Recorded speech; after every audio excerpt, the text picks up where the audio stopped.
Thank you so very much. I really, really appreciate that. That makes a huge difference. So Okay. the difference between Zoom on Windows and Zoom on Mac is actually quite a bit. So I didn't know if what I was telling you was going to work. Yeah. So Yeah, mine is on Mac, so well, I do that on Zoom on the laptop desktop also. This Uh, kind of thing. Thank you for that. I Mhm. appreciate it. And so right now you are seeing the causes of suffering and you're all comfortable with your view. Okay. And I am with mine. Thank you so much. I'm going to just leave it because I think that is my Mhm. first screen share. So I might as well leave well Not, enough alone and I'll leave that not up. to not to throw a curveball, but it's awfully small. Yes. So yeah, that can make it like a zoom on the sides at the bottom, like sizing your. Actually, I If, don't know if I can do that. uh, I thought you were so modest. You haven't mentioned your new book. Um, You the, just published a book in April. you mean this coming April? Yeah, The poetry book? I can't remember the name. It was Oh, either on writing or poetry yeah, yeah. or Yeah, journaling. no, this is, I think that is it called Long Shadows of Practice? That's a poetry book, actually. It's a book of poetry that is coming out in April. Yeah. It's, as the title suggests, inspired by practice entirely, but it's just a poetry collection that I threw out there. So yeah, that if you're interested in poetry, support the press because it's a very teeny little indie press. That's very nice. Very nice woman runs it. Okay, so about this size thing. Okay, I'm gonna I'm gonna do one thing to help. Um, I'm sorry, I gotta do this. Ah, okay, we gotta go through the whole thing again. This is the only thing I know to do to help with this. Is that I put it onto 2 pages, and then we have to go through this all twice. But okay, okay. Wait, you guys are gone. Do you guys see this? Oh shoot. no. Okay. That was really scary. I lost you all. Okay.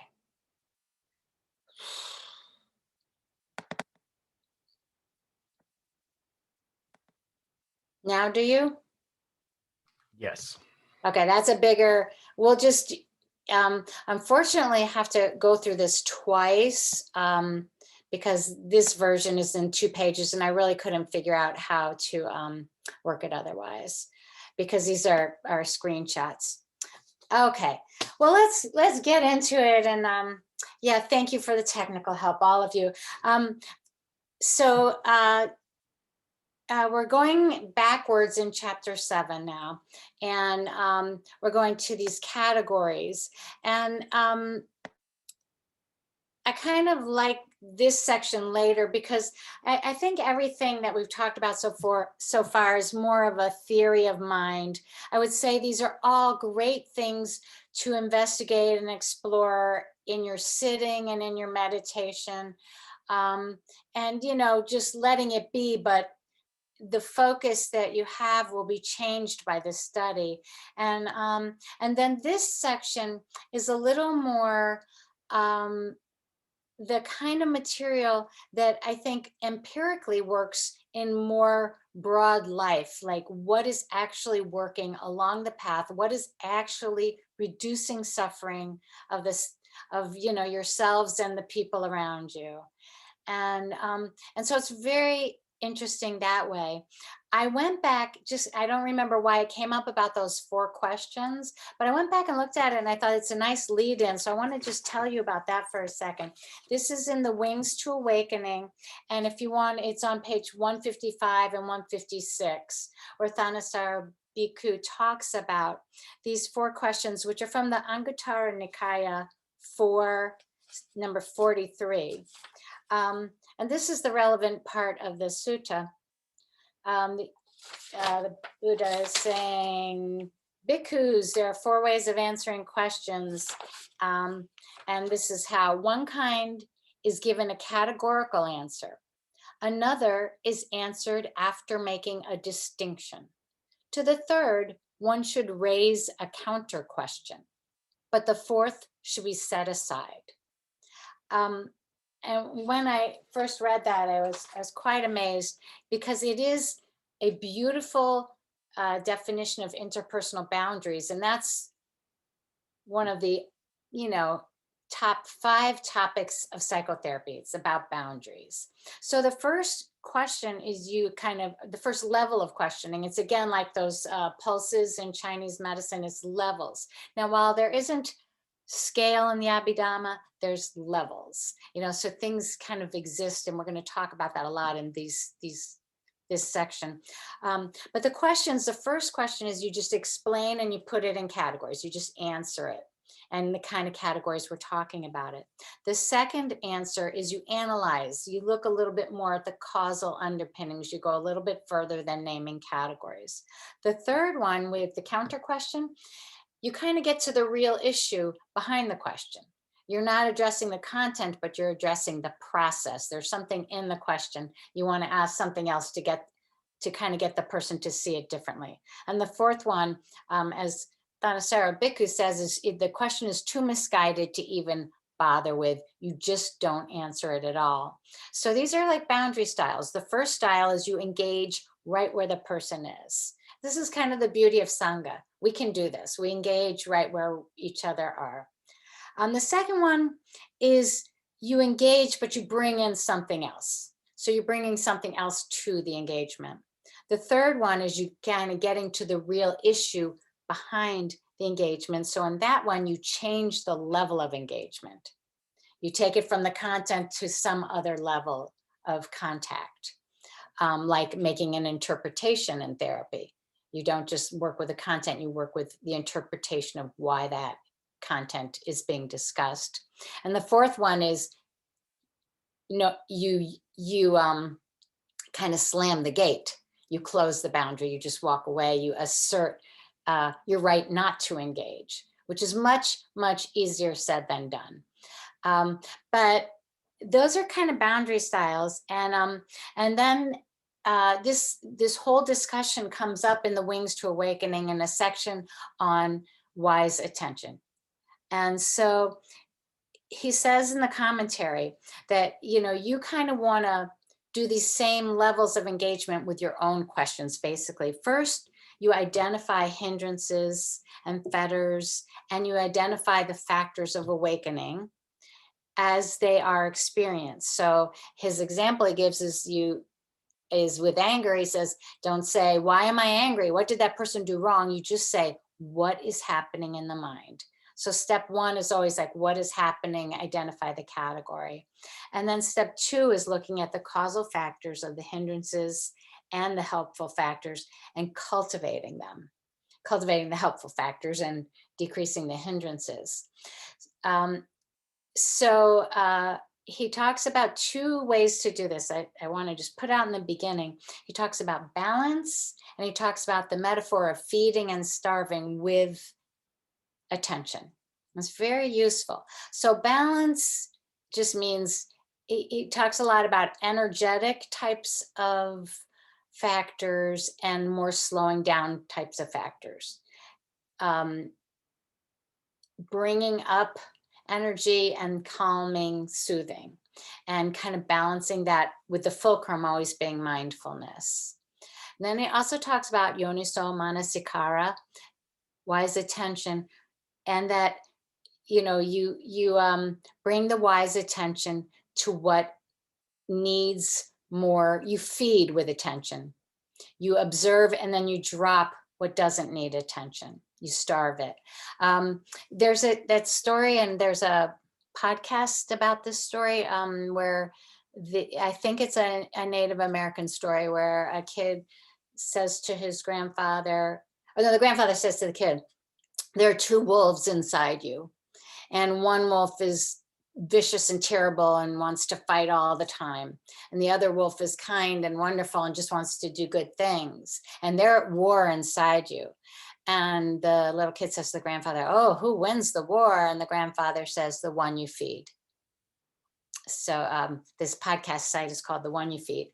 And it's kind of the same point there. So with, with wise attention, we're coming to all of these characteristics. And first, there's a whole layout of hindrances and negative characteristics. And then there's a whole layout of the positive, helpful aids to enlightenment. So we're kind of looking at the unwholesome and the wholesome. Now in the middle are indeterminate, and those are very interesting, but it's kind of a lot to cover. So I'm not going into those. The indeterminate are the ones that can be in either category.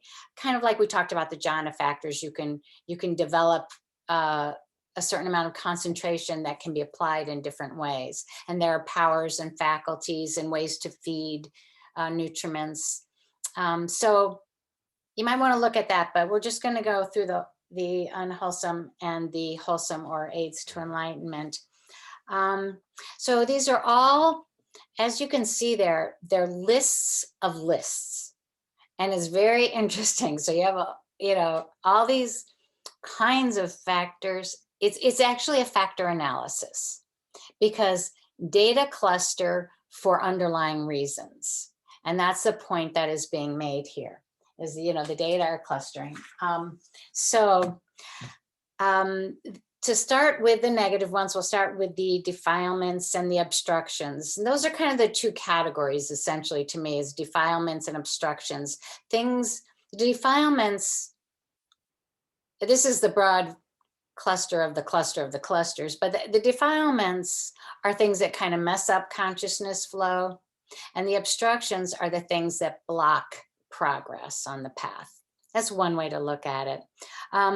Tilak Marapana divides the whole kind of negative realm into 3 levels of defilements. The first are the Anusaya or Anusia, I think is how you say it. Those are the underlying latent, dormant problems, like the formations that are lying in wait for the correct circumstances to enact problems. And the next level is the kind of problems that manifest with sensory stimulus, like the thoughts and emotions and reactivity that we have. And the third level is those that then go beyond thought to unwholesome action of speech or body. So Sila, general morality, deals with that last category, and samadhi and insight stop the second category from arising so much in the mind. They decrease reactivity. But only deep wisdom of the true character of all phenomena stops the anusia. The way he puts it, the contemplation of the individual components that makes one understand the true nature of this combination as formations. So that contemplation is what really breaks up the underlying latent dispositions. That is some very mighty work there on the Anusiyas, and we'll talk more about them when we get to that list. So, yeah, let's look at, I want to look at one more thing before breaking up the list. In The Wings to Awakening, as I was flipping through it in the break, I came across something else I couldn't resist, which is that I do think of this as a kind of diagnostic chart.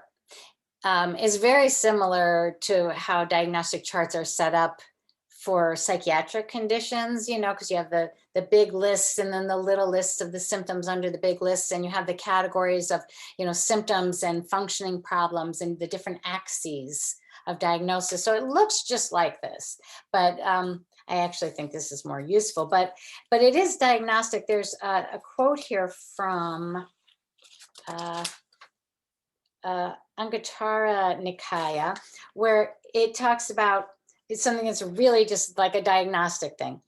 There are 4 modes of practice. Which 4? Painful practice with slow intuition, painful practice with quick intuition, pleasant practice with slow intuition and pleasant practice with quick intuition. Now, you know that Nikayas are just loaded with these kinds of, crosshatch descriptions, but I'll just read the beginning of it. What is painful practice with slow intuition? This is the case, or there is the case, where a certain individual is normally of an intensely passionate nature. He perpetually experiences pain and distress born of passion. Or he is normally of an intensely aversive nature. He perpetually experiences pain and distress born of aversion. Or he is normally of an intensely deluded nature. He perpetually experiences pain and distress born of delusion. His 5 faculties, which we will get to what that list is, so I'm just going to do it, and so forth, are present in a weak form. Because of their weakness, he attains only slowly their immediacy. So then he goes through the person who's less messed up, the pleasant person, and then the quick and slow intuition. But you can just hear the diagnostic quality of this and the allowance for personality types and all the individual tendencies that we have for all the myriad reasons that are behind them. So he's really talking about the roots, greed, hatred, and delusion, which are stronger in some people than others, stronger in some situations than others. And so these are very personal kinds of things to look at. So as we're looking at them, I kind of think of like, what do you identify with as a problem? Do you feel more like you get in bodily knots or clinging? They talk about ways of going wrong, and then the specific items are kind of the different modes of how we enact these ways of kind of going wrong. So let's go to the list there. The first, I kind of collapsed 3 lists because there are lists of 4 taints, 4 floods, and 4 bonds.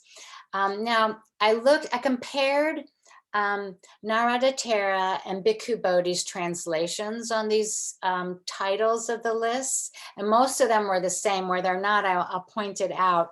But this is just to say, take very seriously the word choices, because we're talking about subtleties of how problems manifest, and we're all different. So it's very, very interesting to think about this. So taints, floods, and bonds are interesting.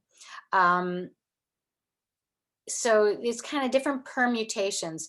I might describe this as like a taint is kind of like an oozing problem, where a flood is kind of an overwhelming problem, and a bond is kind of a binding problem. I'm using the same term, but a problem that tightens things up and binds you up. Although we're going to get to the 4 bodily knots, and that's where you experience it very physically. But those are qualities of the problem. So let me give some examples. If you take ignorance, I would say, again, the levels, ignorance can be manifest on many levels, from just little minor subtle things to like flat out, you don't know what's going on. So in terms of a taint, I would use the word suppression. In kind of analytic psychology, there's a difference between suppression and repression, where suppression is a more conscious decision to put something away. And repression is where you take something and you flip it back where you can't see it, but you don't know you're doing it, or you forget you're doing it. Repression is much less of a conscious action. So I'm going to say that suppression is kind of like a taint, where repression might be the flood, because you're kind of more overtaken by repression. And then the binding, I would use the psychological term denial. Because denial is a very, very bound up thing. Denial is where it's not just like you're ignorantly putting something away, you are actively refusing to not put it away. There's like a tension in denial. You are actively dismissing data to the contrary of what you want to believe. So those are kind of like psychological terms that I think work with the 3 lists. I have another example that I wrote about was jealousy. So let's take, jealousy as a bad feeling and problem. envy was in the list of unwholesome occasional chaitasikas, but jealousy is similar, but jealousy is like a triadic interpersonal experience.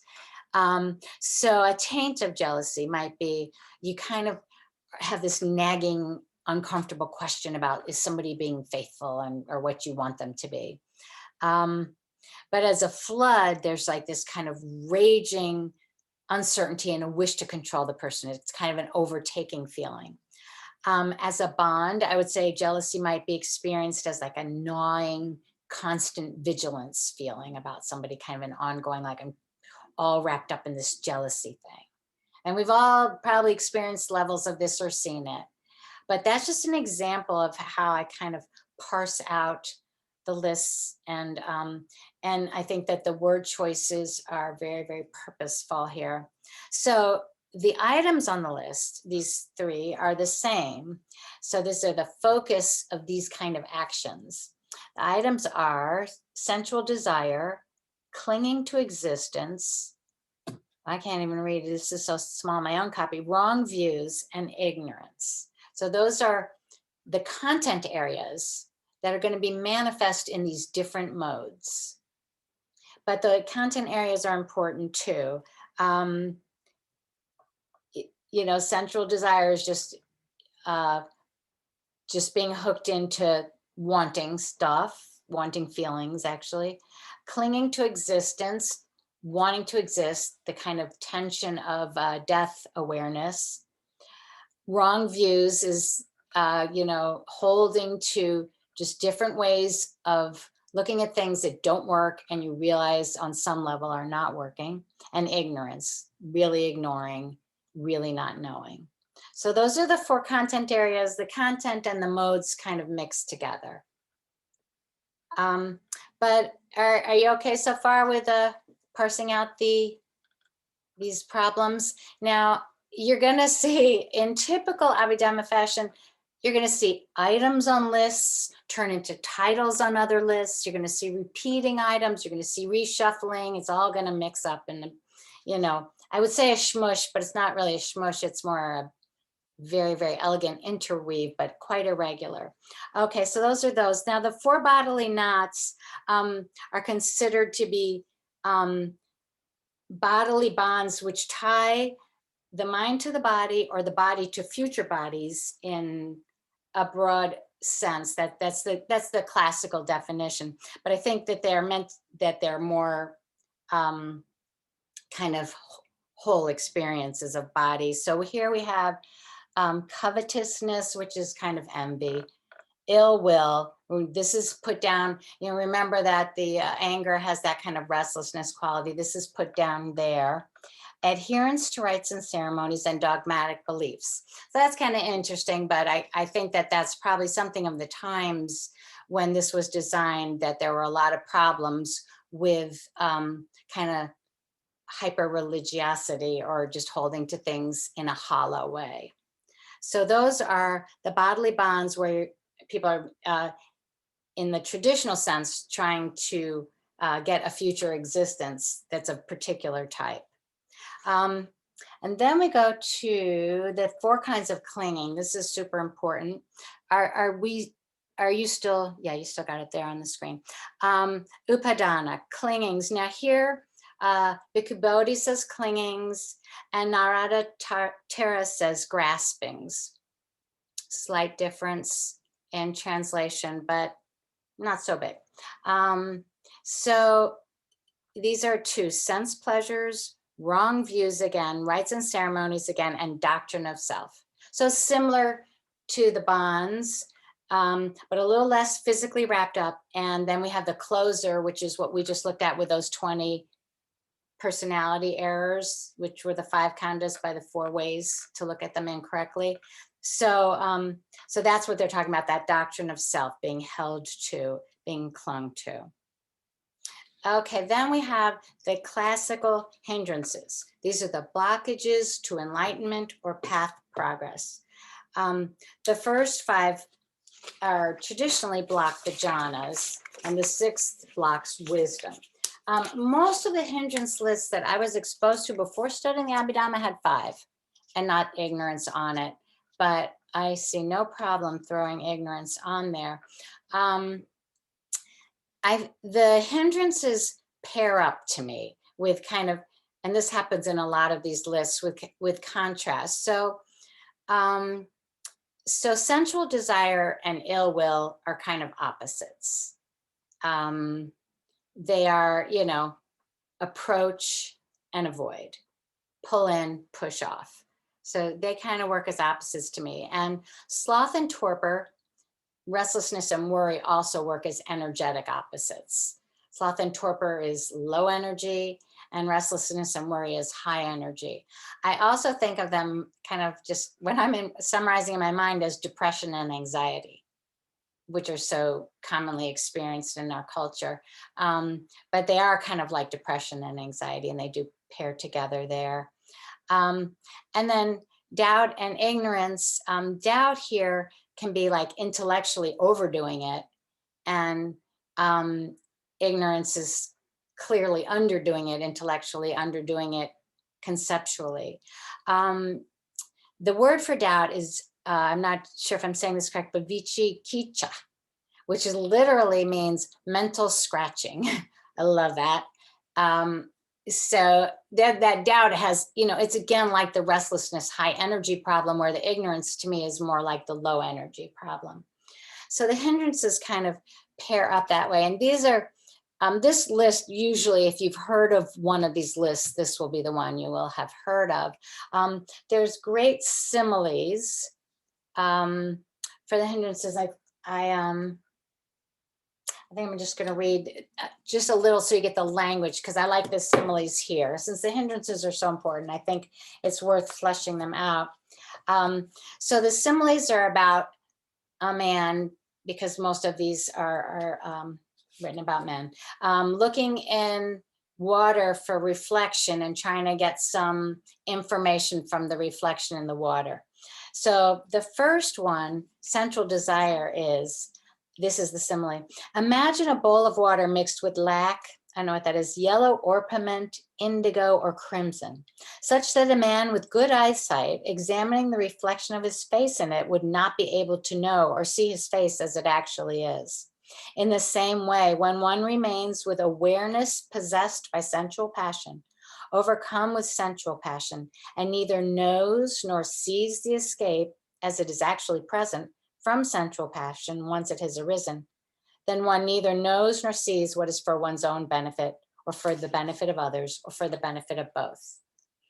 So that's the language that the similes go in. I'll go through the rest of them, but I like the language because it's not like saying, oh, this person has too much sensual passion. It's saying awareness is possessed by sensual passion. So once again, it's kind of like, it's subtleties of language that de-emphasize the self here. Is very important. So it's awareness is possessed by sensual passion. And these states sometimes do seem to have a life of their own. So I like the way that's put.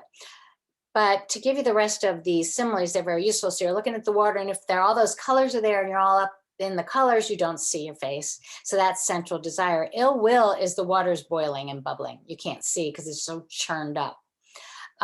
Sloth and torpor is the water is covered with scum or slime or algae, and just, you know, it's just sitting there, so it's gross and you can't see anything. Restlessness and worry, the surface of the water is chopped up by wind, so it's all ripply and you can't see what's up. And doubt is like the water is all turbid or muddy.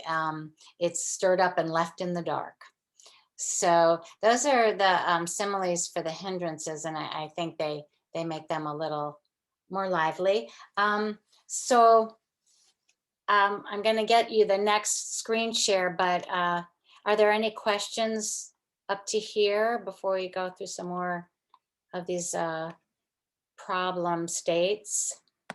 You're good? Okay. I'm going to get you, I think I'm going to get you page 2 on this. Because I was worried about this showing.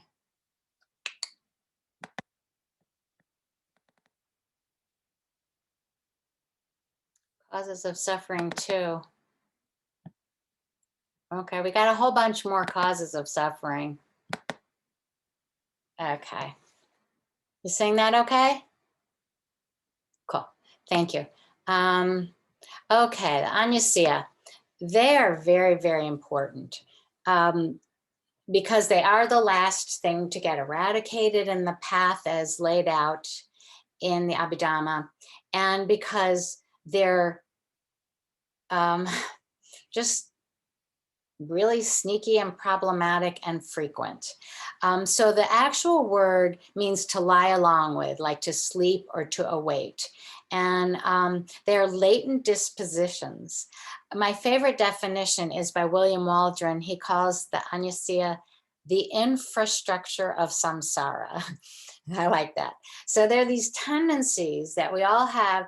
Some we're born with. I think the karma of these can be so old, and some we create as we go through our lives, but they are the tendencies like psychological complexes that lie underneath our awareness. And when circumstances kind of fit something about them, they jump out and enact and a kind of, I mean, in some descriptions, it's kind of like a quick takeover of consciousness.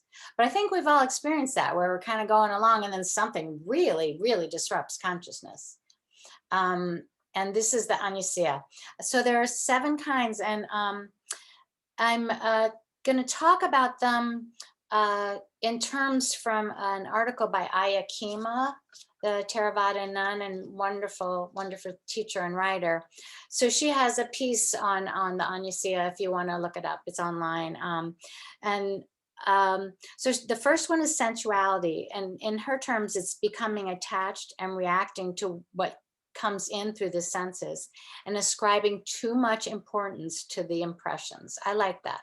Just taking sense data too seriously.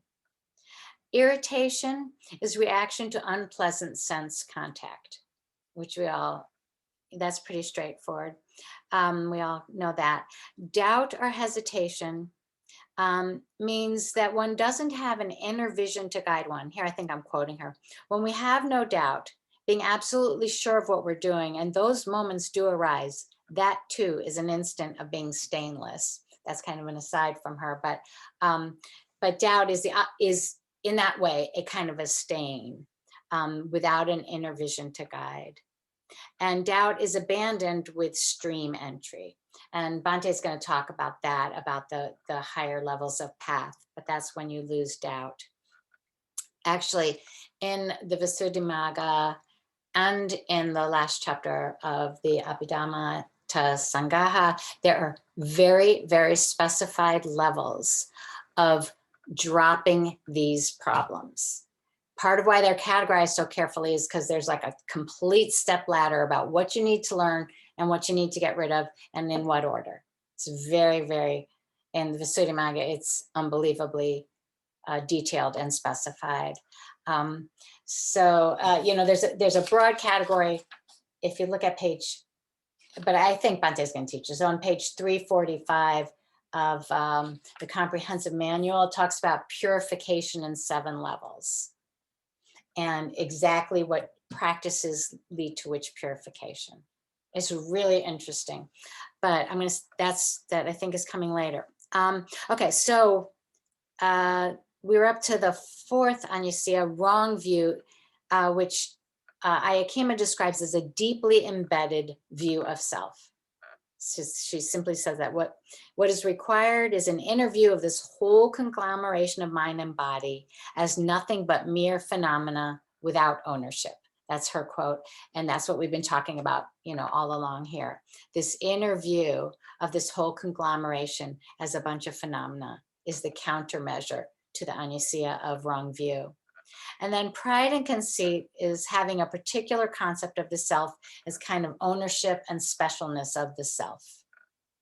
And we talked about that in terms of conceit as Chaitasika also. Then she talks about clinging to existence. It's a very interesting one as a kind of how we think of survival instinct. only more so. Projecting us into the future so that we can't attend to the present. Now, this is one I can really relate to, being an over planner.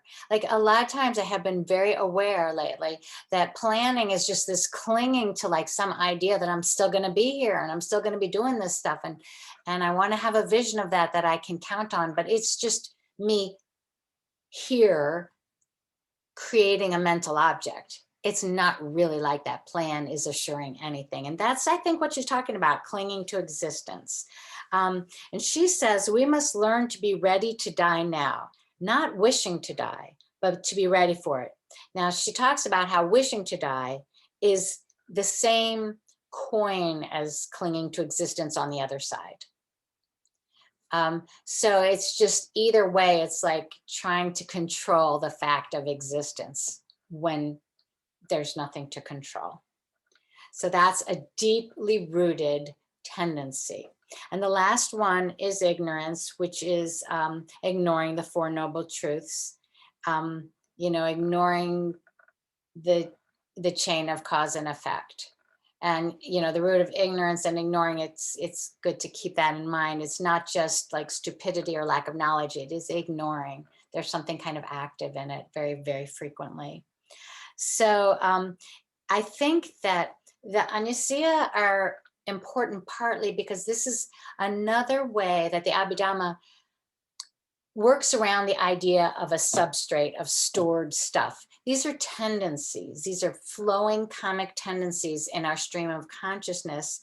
There's a great quote in the Visuddhimagga where it says, there's no store of broken states, no future stock. I like that. We can't store up states or like get some, planning and we'll get some good states ready to move into. It's not like that. There are only present states, and these present states have tendencies. I think I mentioned this a couple of weeks ago, but I really think of it like probability clouds, which, I read like 2 sentences on, and then I took the metaphor and ran to the hills with it. But these are probabilities, and there are so many things that influence the probabilities of what will happen. And there are so many, it is a cloud. There are so many potentialities around us in every moment. Every complex constellation of a state can lead to the next constellation of a state that is that complex again. But the Anusaya are the ways that we have tendencies to have states connect up. And they're very, very important for that reason. We good so far? Okay, let me just check time. I want to get through, we'll be okay, get through all the negative stuff and then take a break. Okay, so going on to the fetters and the defilements. There's 10 of each. The fetters are fetters because they bind us to the samsara, to the round of existence. And the defilements afflict or torment the mind. So the fetters, there's an Abhidhamma method of counting and a sutta method. So let's stick with the Abhidhamma method.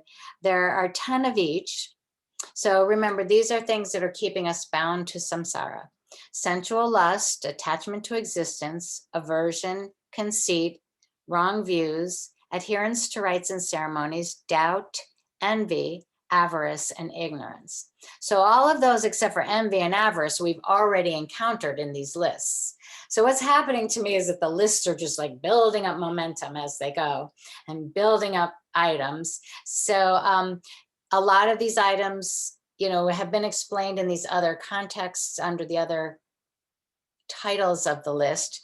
And a lot of these items are also from the unwholesome Cetasika list that you'll recognize. That's where envy and avarice come in. So now the defilements, let's see, we have not a little bit of overlap. The defilements are, and these are the ones that kind of torture us. Greed, hatred, delusion, the hub. Conceit, that's in both. We are tortured by our specialness of self, no question. Wrong views, that's in both lists. Doubt, sloth, restlessness, and then we have the shamelessness and fearlessness of wrongdoing that you'll probably remember from the Cetasika list. So these are the things that cause us pain and torment. And so it's a pretty clear why those things are on the list. When I think of each of them, there's good reasons for them being torturous. So what this is the end of this list. I'm going to stop the screen share if I can. Yay. So that's all that's all of the bad problems. That's a lot of stuff. But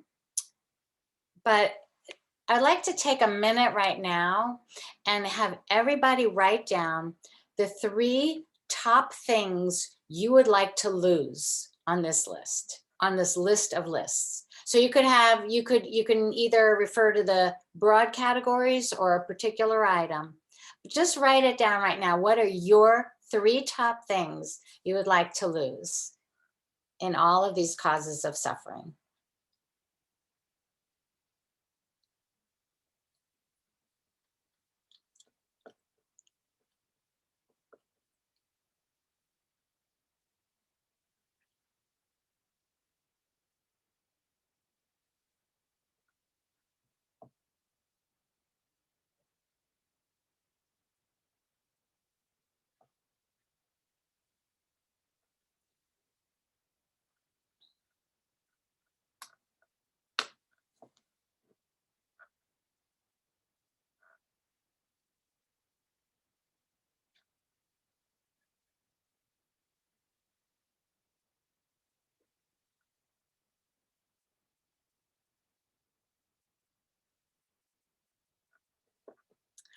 Feel free to put down more if you want. Are you good with that? Maybe I see some people writing. I'm going to just give it one more minute. It's kind of good to look at these.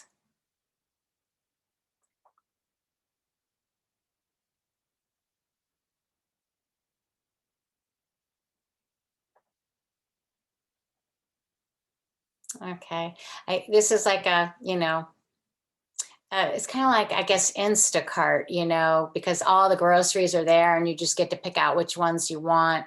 But I think it's really important to personalize it. We kind of go through this and we look at it and it's really interesting, but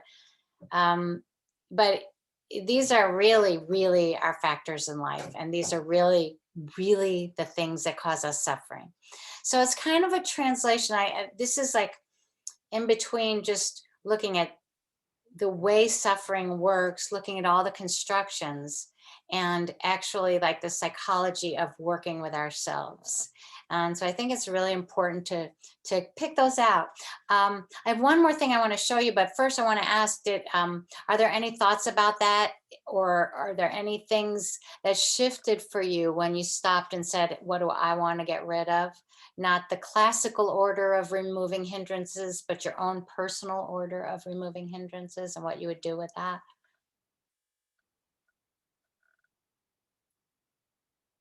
Bless you, Kyle.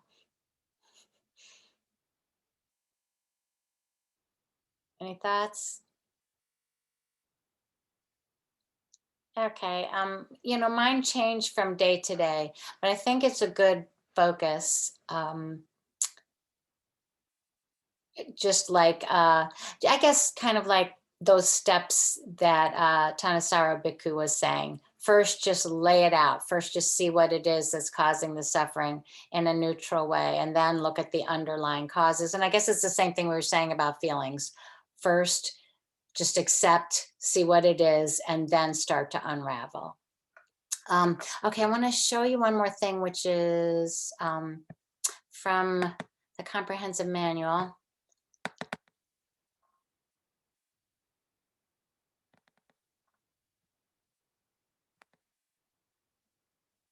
Okay, so this is looking at everything we just talked about, but in terms of the Chaitasikas.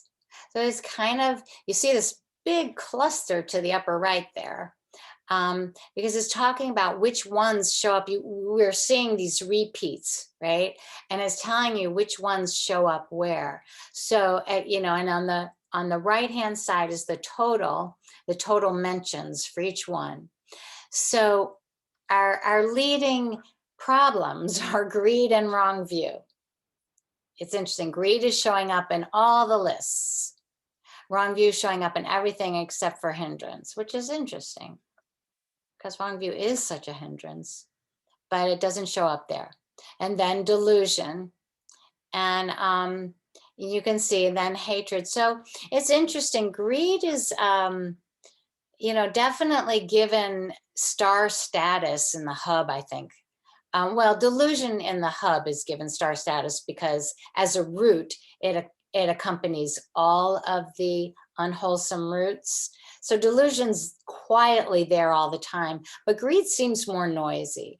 And so I think, maybe there's a little message here, one way you could look at it is that it really, the really basic problems we have are kind of with our longings and the ways that we see things that just make us want them to be a certain way.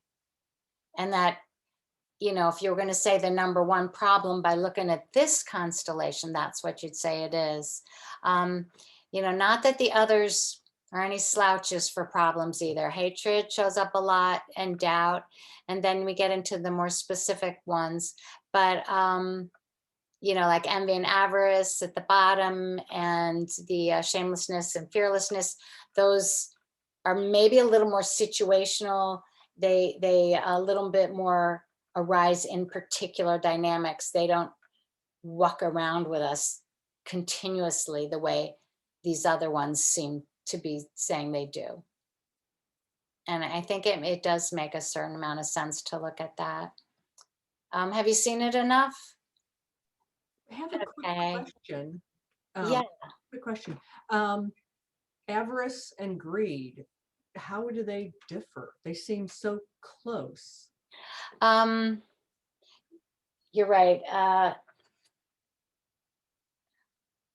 I just recently heard Bhikkhu Bodhi talking about that. But I think avarice is kind of a subset.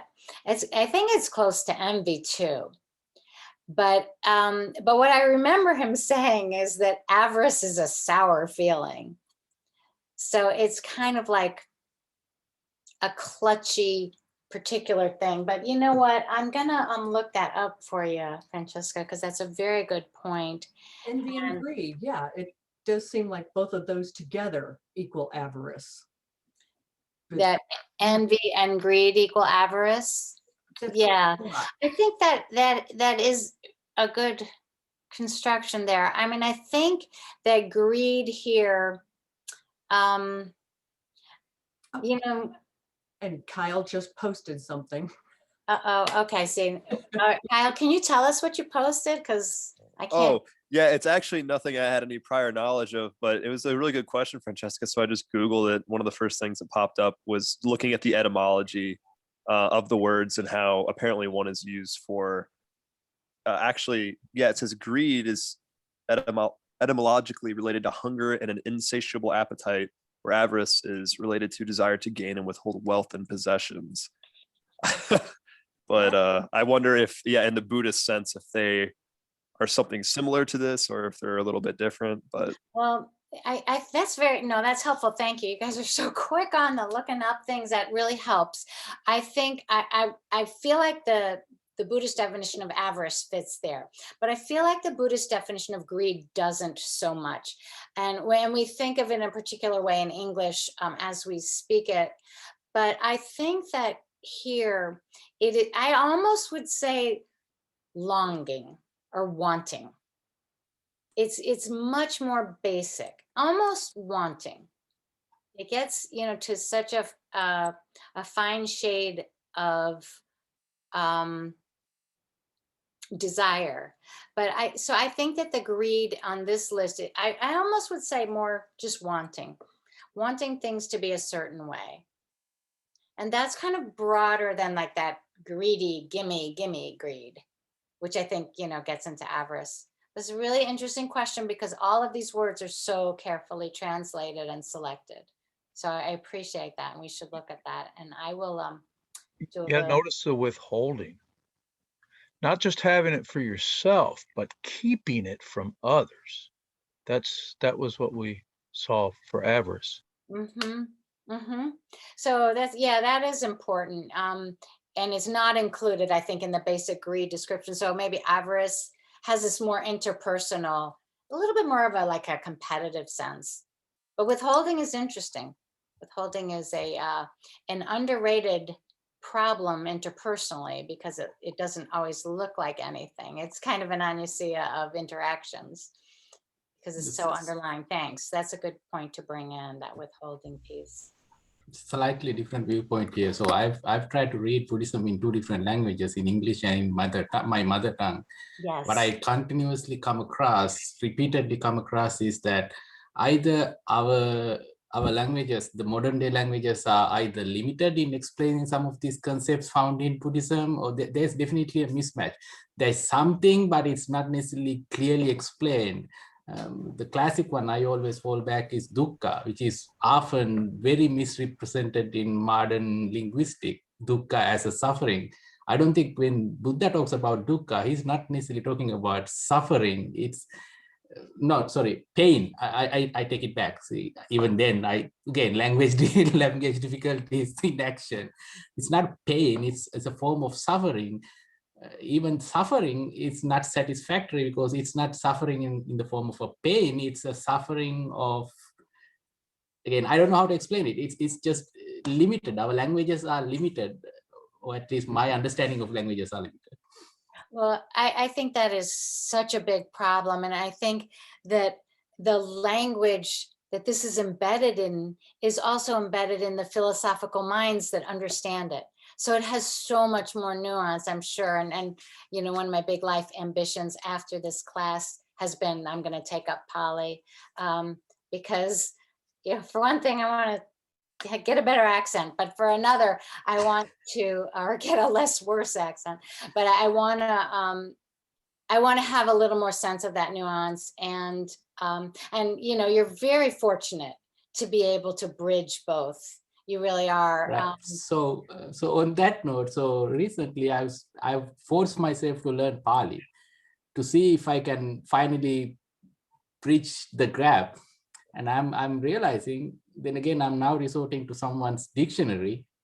Again, I have to, so the dictionary is limited by the person who's doing the translation. So it's helpful. It's a lot more helpful, in my opinion. It has been very helpful in at least realizing there's a limitation in language. But dictionary, if you open up a word in dictionary, there's 10 different interpretations. Now you got to figure out which one applies where and whatnot. So it's a never-ending problem. Yes, it is. It is a totally never-ending problem. And yeah, because you're just substituting one word for another when you're defining it. So then you're in the same problem. But I think that if you kind of learn and hear the language, you get a different just gut feel. And I also think this is something where the Abhidhamma is helpful because the structure of it goes a little bit below language. So when you see, I mean, I actually feel like even the visual that we're looking at right now, when you see these things in another mode of communication, that it might cut through some of the language problems. But it's a terrible problem because there's so many levels of translation. There's the time difference from when this was written and the cultural differences. And I do think it's hard for us to get into the minds that understood this well enough to design this whole thing. But yeah, we're doing what we can with it, and assuming that some of the combinations and weave of it comes up to us with language and beyond language. To come back to avarice. Yes. It's macharya, which sometimes is translated as being stingy or being a miser. So it's having lots of things, hoarding them, even, and especially you're not even enjoying them. You're just keeping them so nobody else gets them. So you think about people buying all the toilet paper last year that Yeah. they could not use. That's avarice. That's a beautiful example. And I think that you're exactly right, because I think I remember Bhikkhu Bodhi saying that about miserliness. Right. Yes. So it's not really greed, but it's also kind of greed. So I agree. It's very subtle but different. Right.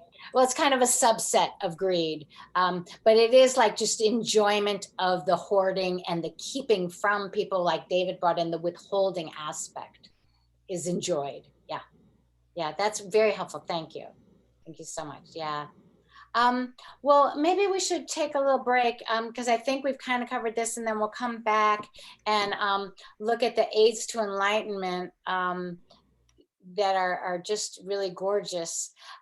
So it's almost 4. Let's come back at 4:10 and start up with that. And I'm going to take this down, and yeah, you're all back. Okay, everybody, take a quick good break, and we'll be back in 10 minutes.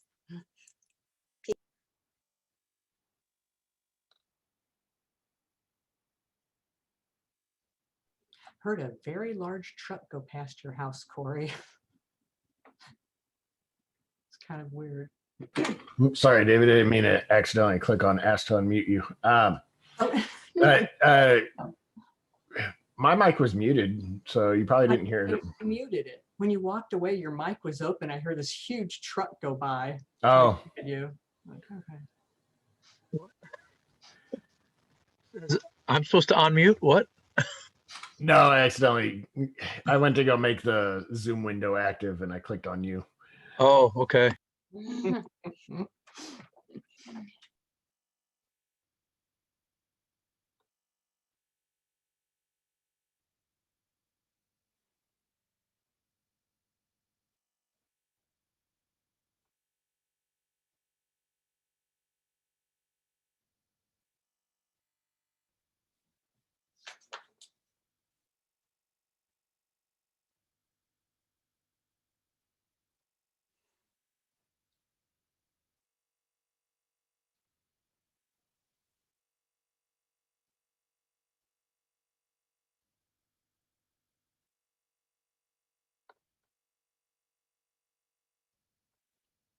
Okay, I guess we could get rolling again. Hi, everyone.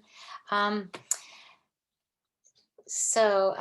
did take a quick look at my notes from Bhikkhu Bodhi. So thank you all for the question and the answer. You got it. Avarice is stinginess, miserliness, and it's a mean, sour feeling.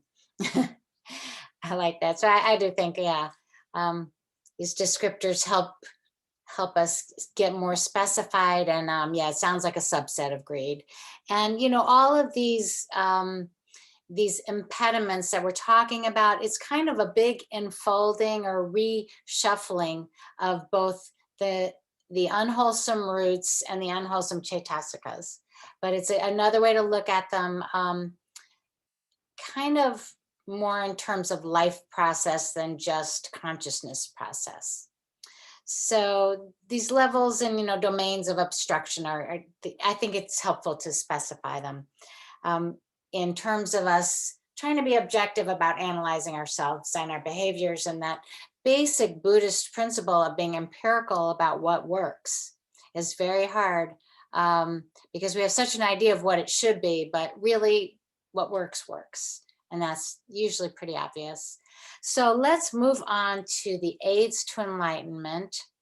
And this one, I think I can give you most of it.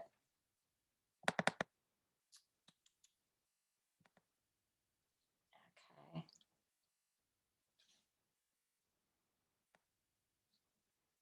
Okay. Can you see it okay? You good? Okay. It's not the greatest. That's everything except for the Eightfold Path.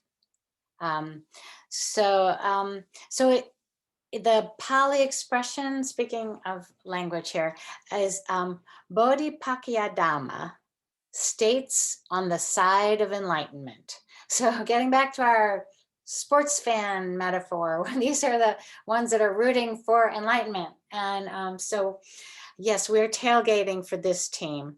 And the first one is the 4 foundations of mindfulness, as in the Satipatthana Sutta, which I'm sure you've all done some work in.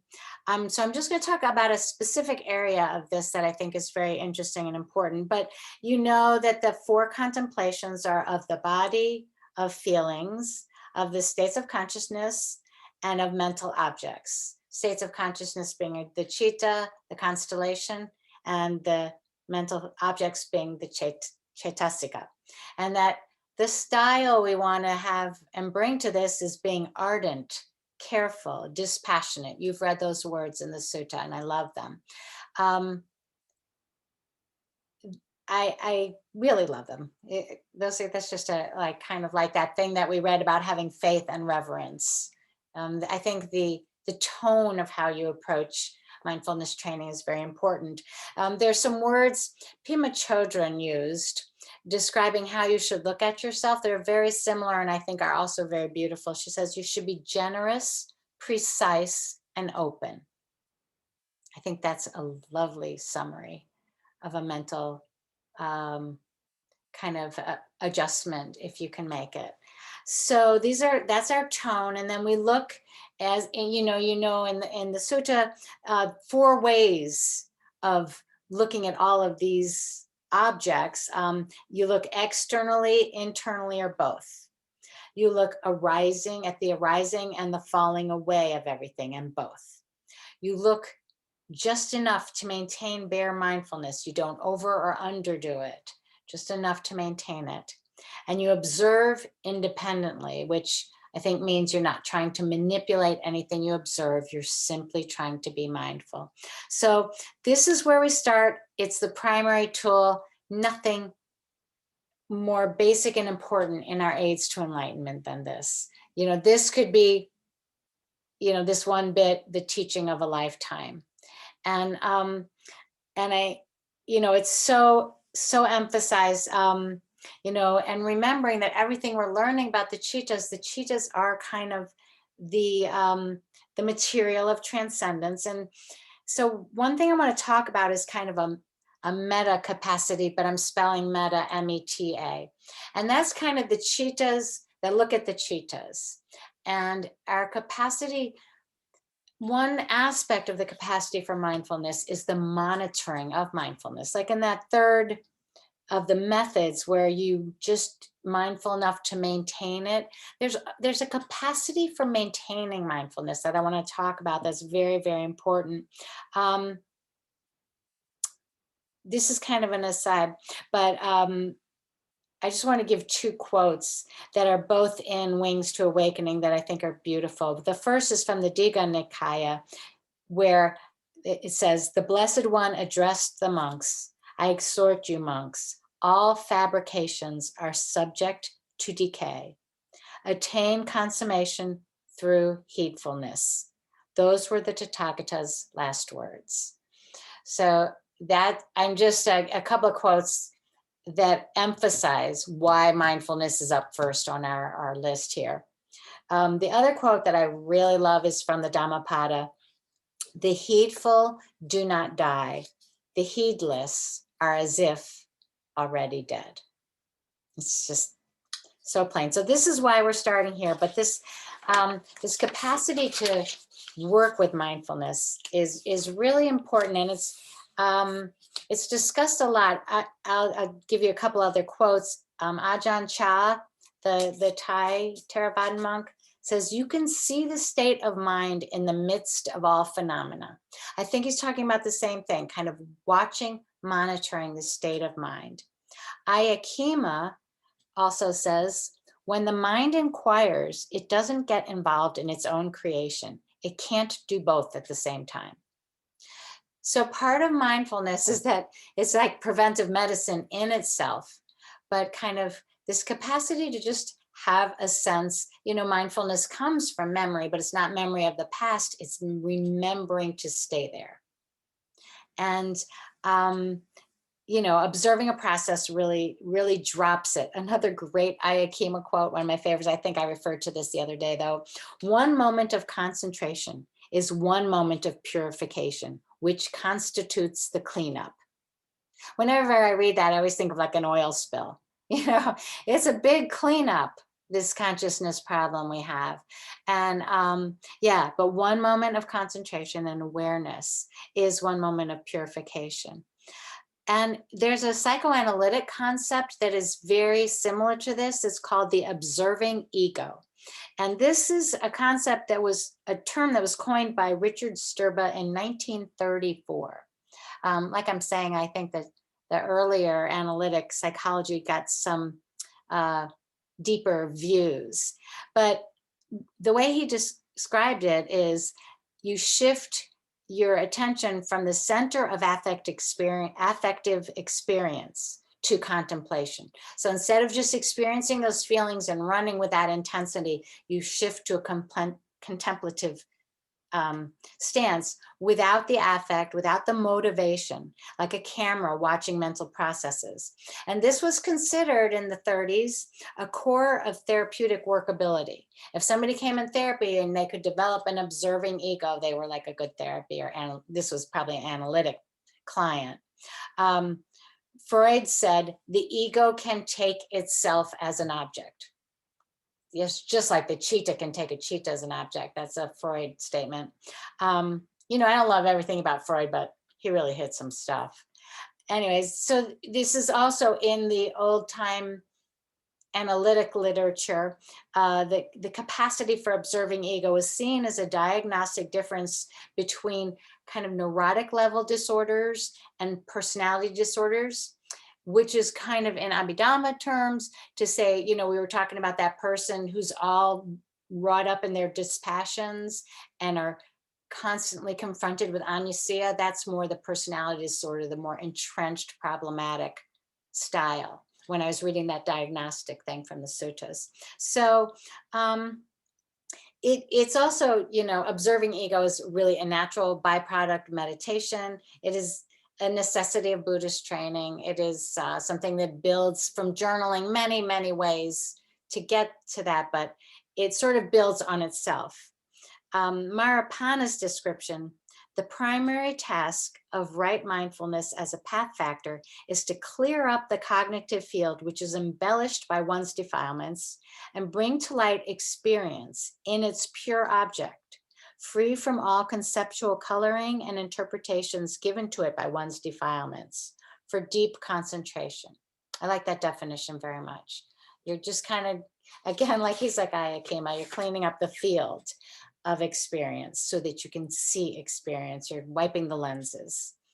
In the Visuddhimagga, there's a very interesting description of this capacity. I'm calling this serial insight because he's talking about insight on insight on insight on insight. But what he says is, this is a quote from the Visuddhimagga. He contemplates the dissolution of that consciousness. So it's a cheetah looking at a cheetah. He contemplates the dissolution of that consciousness by means of a subsequent consciousness. He contemplates the dissolution of that consciousness. Wait a minute, I'm reading wrong. He contemplates the dissolution of that consciousness with which that object consisting of materiality was seen as liable to destruction and fall. Hence, the ancients say he sees with insight both the known and the knowledge. Okay, let me back that up. There were a lot of that's in the sentence that kind of scrambled me up. But what he's talking about is first you develop knowledge of the arise and fall of material states and of experience, and then you develop knowledge of the knowledge. So this is this kind of meta capacity, this observing ego again, and it's very important. It goes on to say, let me see if this is unscrambleable. After he is comprehended as impermanent, painful, not self, the materiality, he comprehends that consciousness too as impermanent, painful, and not self by means of a subsequent consciousness. This is very technical, but does that make sense? You know, you're looking at materiality and then you're looking at that consciousness. So you're getting the three characteristics in the materiality, and then you're getting the three characteristics in the consciousness itself. So this is getting a little abstract and wild because in the Visuddhimagga, it also recommends keeping going, where you then look at the 3 characteristics of the consciousness that looked at the consciousness, that looked at the materiality. And then you do it again for the consciousness to look at the consciousness, to look at the consciousness, to look at the materiality. I'm not kidding. This is really in the Visuddhimagga. And it goes up to 10 layers. And then you get a break. This is funny, I think. And the 10th, you look at the 10th consciousness by means of an 11th. And that too, he comprehends is impermanent, painful, and not self. Now, this is the part that I think is funny. It would be possible to go on comprehending it in this way with serial insight, even for a whole day. But both the material meditation subject and the immaterial meditation subject become familiar when the comprehending is taken as far as the 10th consciousness. That is why it is said that it can be stopped at the 10th. So we're all off the hook. We can stop at 10, chittas on chittas on chittas on chittas on chittas on chittas. But it's a very interesting idea, this serial insight. And I would like it if we could just take a minute and just actually try to do that. So my Zen teacher calls this, she calls this pulsations of consciousness. And it kind of is, but just take a material object and focus on it. And then just think of the consciousness. I don't think going through the 3 characteristics is necessary, but then just kind of be aware of the consciousness that was aware of that, and then try to be aware of the consciousness that was aware of that. Okay, so take a minute and do it. I want you to see how many you can do.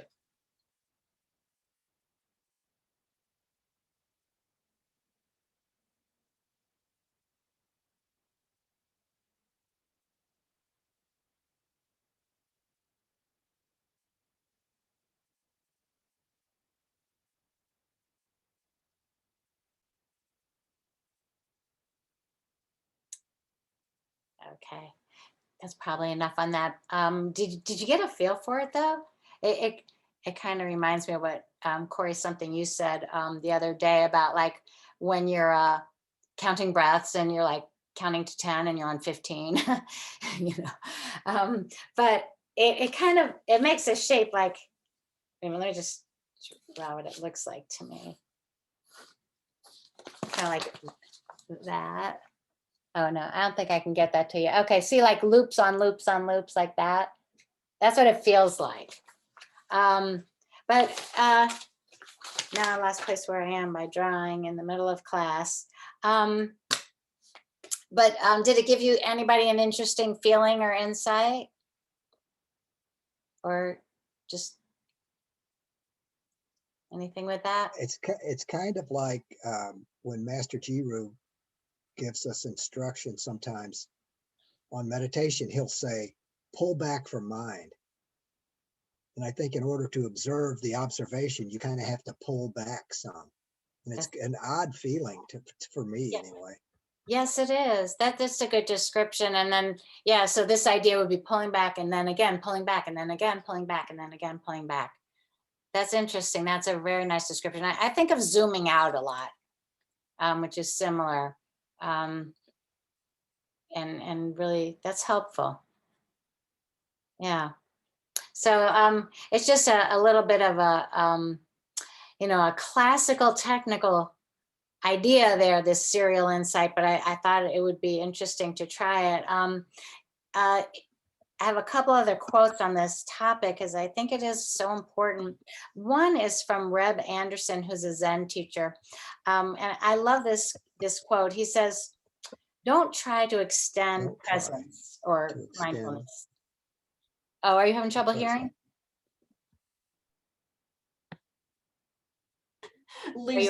Lee's dictating.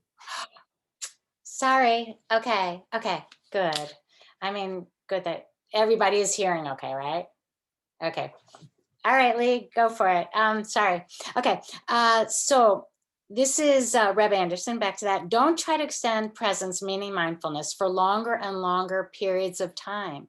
Bodhisattvas instead work on being present in shorter and shorter periods of time. I like that Because we do tend to think, oh, I want to just like hold on to my mindfulness, but it's actually the shorter, quicker little thing that you can really get. You can start to feel the sequencing of it. And so sometimes doing that serial insight thing can evoke that a little bit. But, you know, back to Ajahn Chah, you can see the state of mind in the midst of all phenomena. That's critically important because the phenomena are just moving, changing. You're going to like some, we're all going to not like some, but all of that is just folding in and part of the phenomena. And to keep some awareness of the state of mind, because this is really how we break that default pattern making option of the mind. You know, that if left to its own device, it'll just repeat something or associate to something or reuptake something. But this is the countermeasure. So it's critically important. So that's why we pause there on this first aid to enlightenment. Any thoughts there?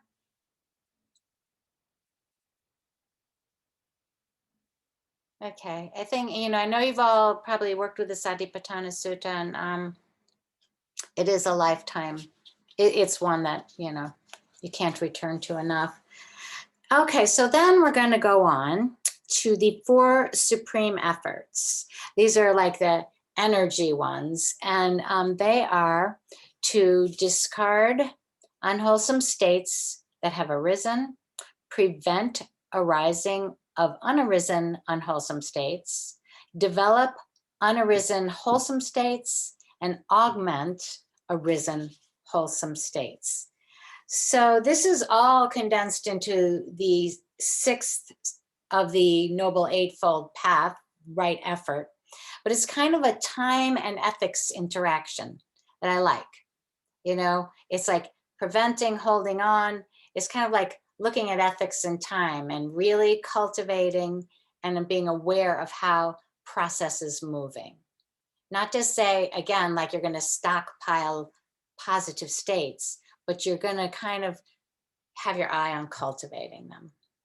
And I like that this ethical thing is called the right efforts because this is effort. This is continuous effort. It's tiring effort sometimes. I think the more advanced we get on the path, probably the less the tiring feeling is in there, but it is continuous effort and really important. Okay, so then we go on to the 4 means or bases of accomplishment. The term here literally means accomplish according to one's end, iddhipada. So this technically refers to the supramundane chittas, but I think it also is a really, you know, it's good literal straight up, the basis of accomplishment, desire, energy, consciousness, and investigation. I like that investigation comes in here. That is a very, very important thing. Now, desire here is not lobha desire, but desire for enlightenment, closer to samvega without that urgency feeling. And the energy is a chaitasika, and the consciousness is chitta. Investigation here is kind of a wisdom quality, wisdom to question. That is the most important wisdom I think you can have, is to keep questioning. But I really like investigation is a power. That's everything we're doing, is just investigating. When we're meditating, we're in the best investigative mode possible, I think, because everything is aside and it's just, you know, in certain ways, meditating is pure investigation of states. So I like that that comes in here. And like the hindrance lists, you know, what's happening is it's kind of building up momentum as the lists go along. Because next we have the faculties and the powers, and this is the same items, the same 5 items on 2 lists with different titles. As faculties, these items exercise control, and as powers, they're considered unshakable by the opposites. So the powers are more like preventive medicine, and the faculties are kind of like dominant controlling states. And we're going to talk more about that when we talk about causation. But the 5 items on both of these lists are faith, energy, mindfulness, concentration, and wisdom. And in this, you know, it's kind of described again that mindfulness is kind of the fulcrum of the list. It's in the middle.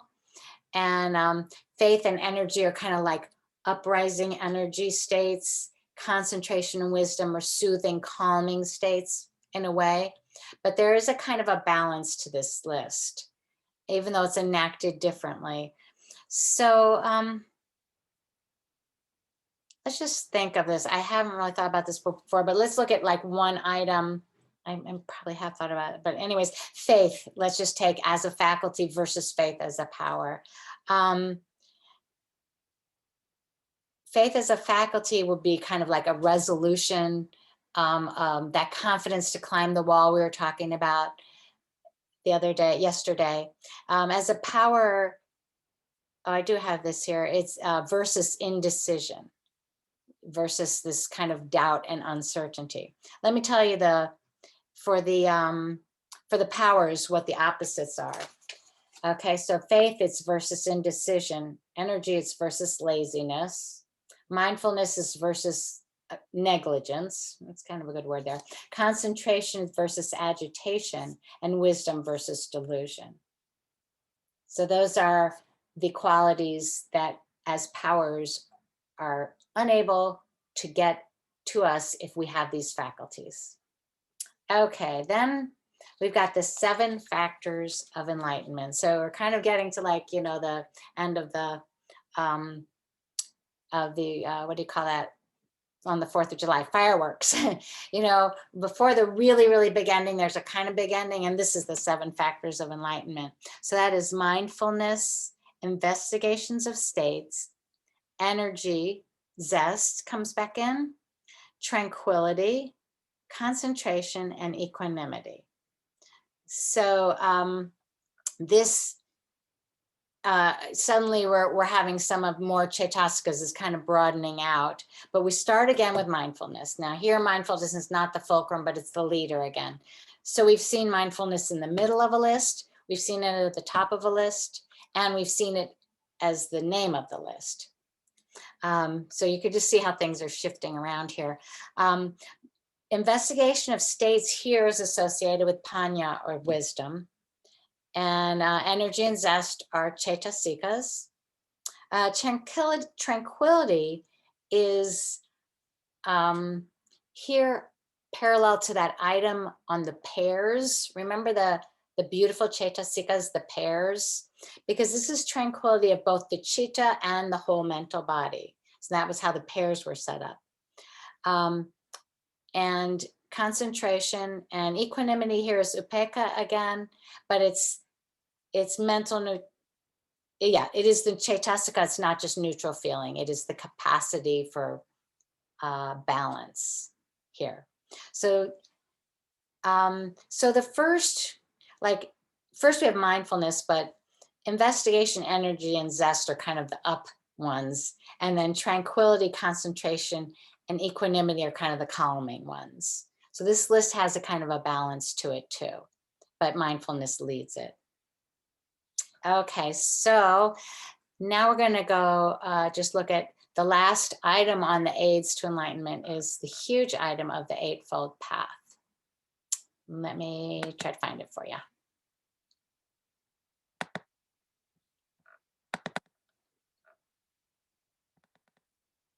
I don't know if this is going to be very big.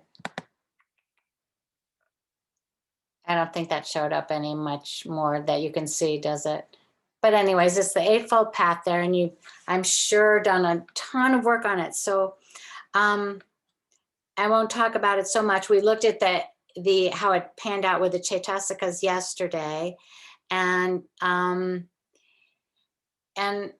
think I'm just gonna sort of leave it. The main thing that I think is so important is it also has that kind of balancing in it, and that it's so interactive. That you can't, once again, you can't pull out one factor and not see how it's shining on all the other factors.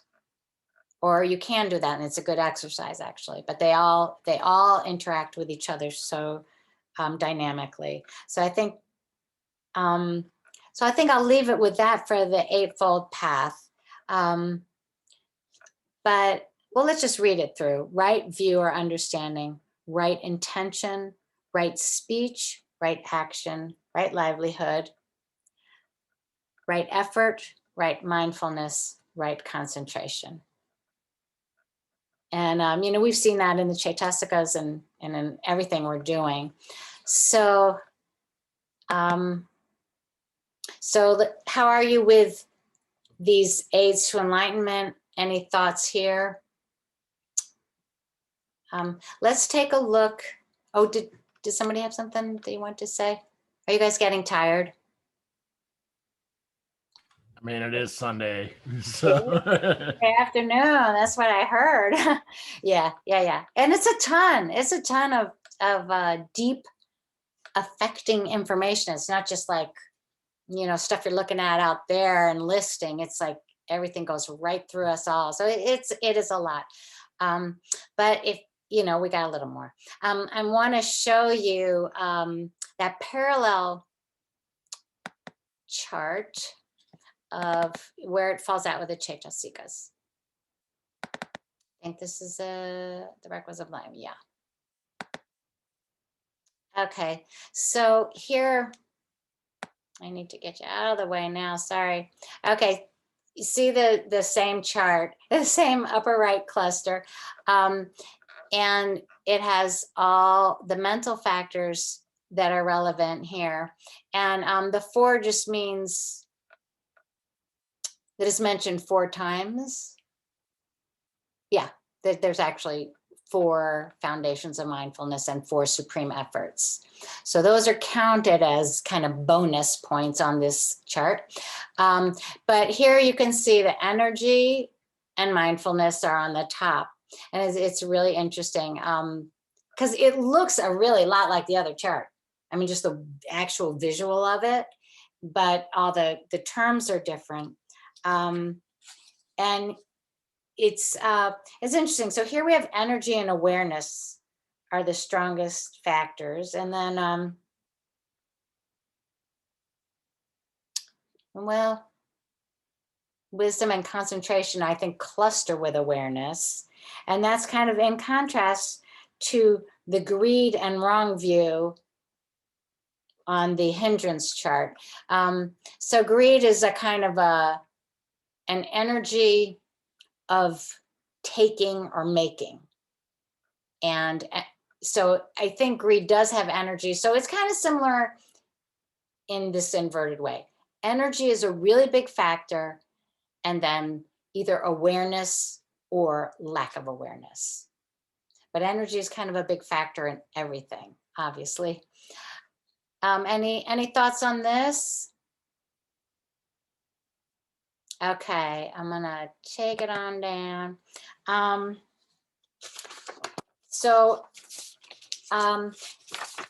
We should stop here and do, since we're all parallel, stop and do your list of 3. Now we did the 3 hindrances you're most ready to lose. Of this list, where is your current work? Where is your current cultivation? What are the 3 here? Let's take a few minutes and say, what would you most like to cultivate on these 3? No, I didn't say on these 3. Which 3 on these lists?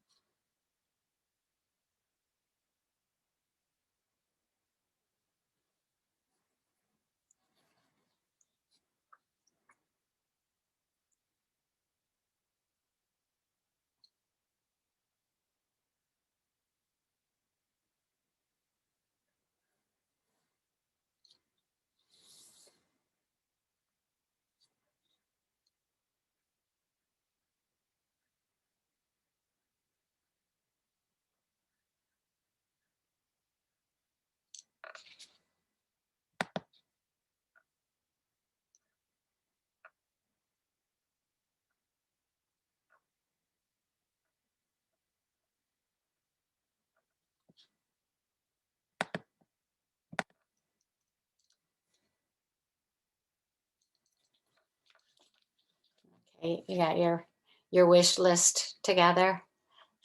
Okay, good. I kind of noticed, I mean, I do this at different times, but but there is a tiredness factor because I'm kind of putting in some of the energy things for my wish list for sure. Yeah, yeah. Well, does anybody want to say what were on either of their lists of threes? Yeah, my top one is the greed. I think that greed covers everything. Greed is Everything good. on that list, right? Do you want it or do you want to get rid of it? Get rid of it Yeah, that's because from the bigger scale all the way down to very subtle, the greed is always there. yes, yes. If you, I mean, if you got rid of greed, there would be so much solved. It's true. Mhm. Yes. Good call. I think that's a good choice. Did you, what were your other two? Do you want to say? Or, Delusion. ah, That's you just tried everything. for the big stuff, didn't you? You're very detail oriented, but when it came to this list, you took the big stuff right on. Good for you. Yes. Isn't that covers everything?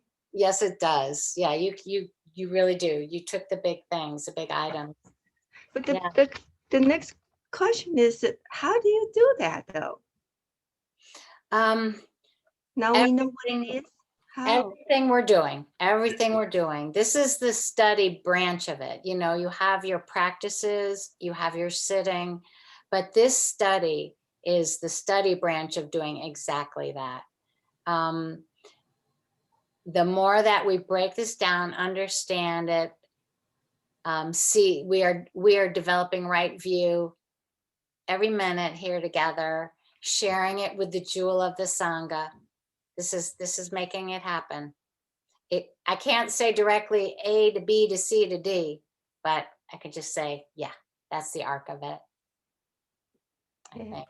And think also, that I don't quite understand about what you said when we are meditating. Basically, we are doing the investigation. What do you Yes, mean by that? let me come back to that question because I feel like David wants to throw in something here, and I'm going to come back to this. Did you? I think it was Tashita.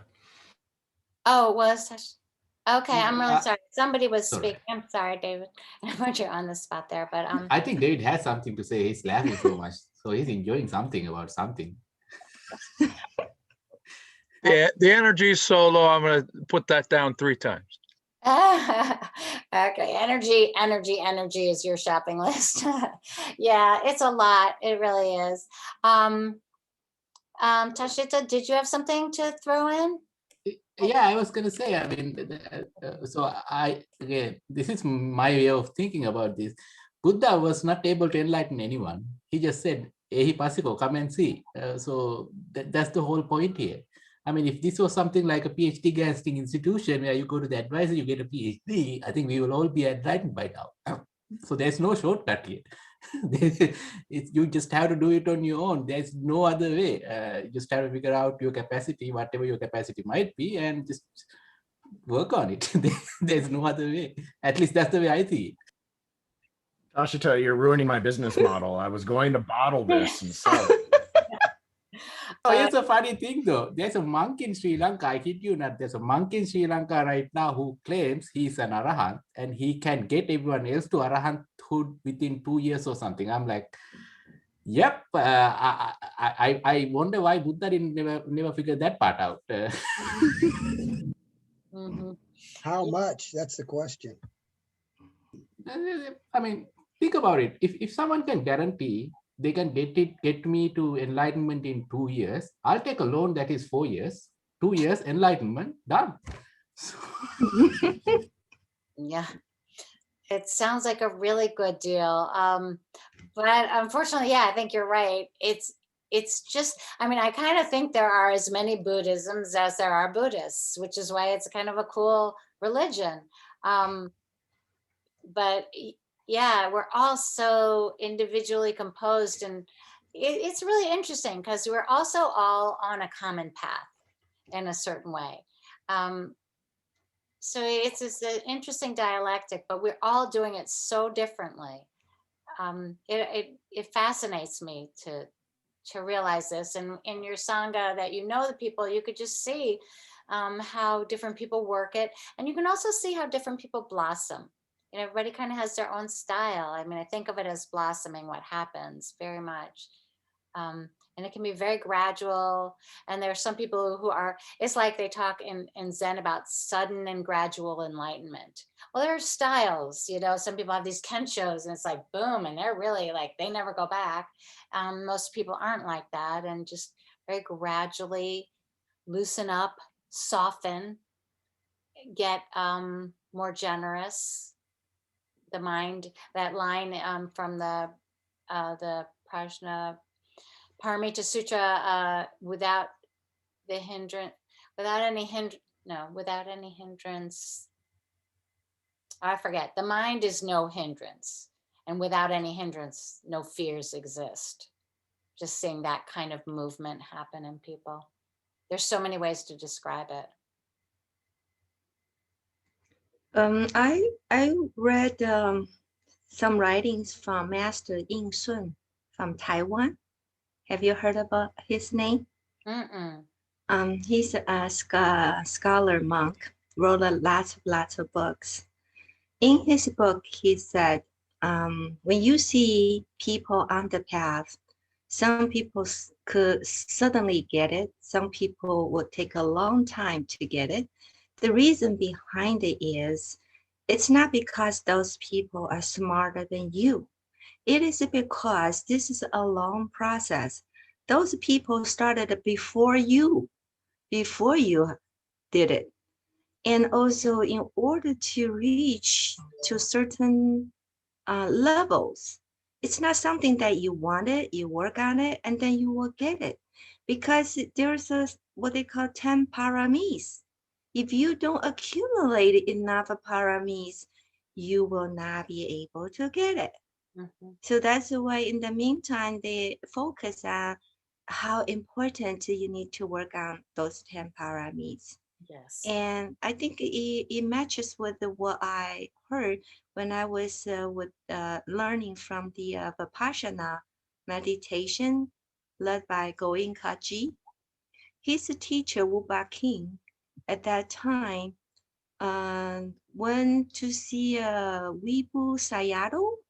And Wibu Sayadaw was telling him, say, you need to start doing this, and that, because he had some kind of struggling, couldn't reach to certain level that he wanted it. But that Wibu Sayadaw was able to see him and let him know, say, this is what you have to do. You need to accomplish this. Then he started going out to teaching a lot of people. You know, it's so individual. And sometimes a teacher can say, this is what you need to do. And certainly the paramitas, the sila is basic, but it's also so circular, because the more you understand, the more you can be ethical. I mean, you can't just start saying, I'm going to be ethical first and then go on to understanding. You know, it's just so interwoven, and we're all so individual in our capacities. Just like that description in, I think it was in a sutta about, you know, the person who's got the quick insight and the person who's got the slow insight. It's just, you just are wherever you are. And I think that this is really heading for our closing topic, which is path.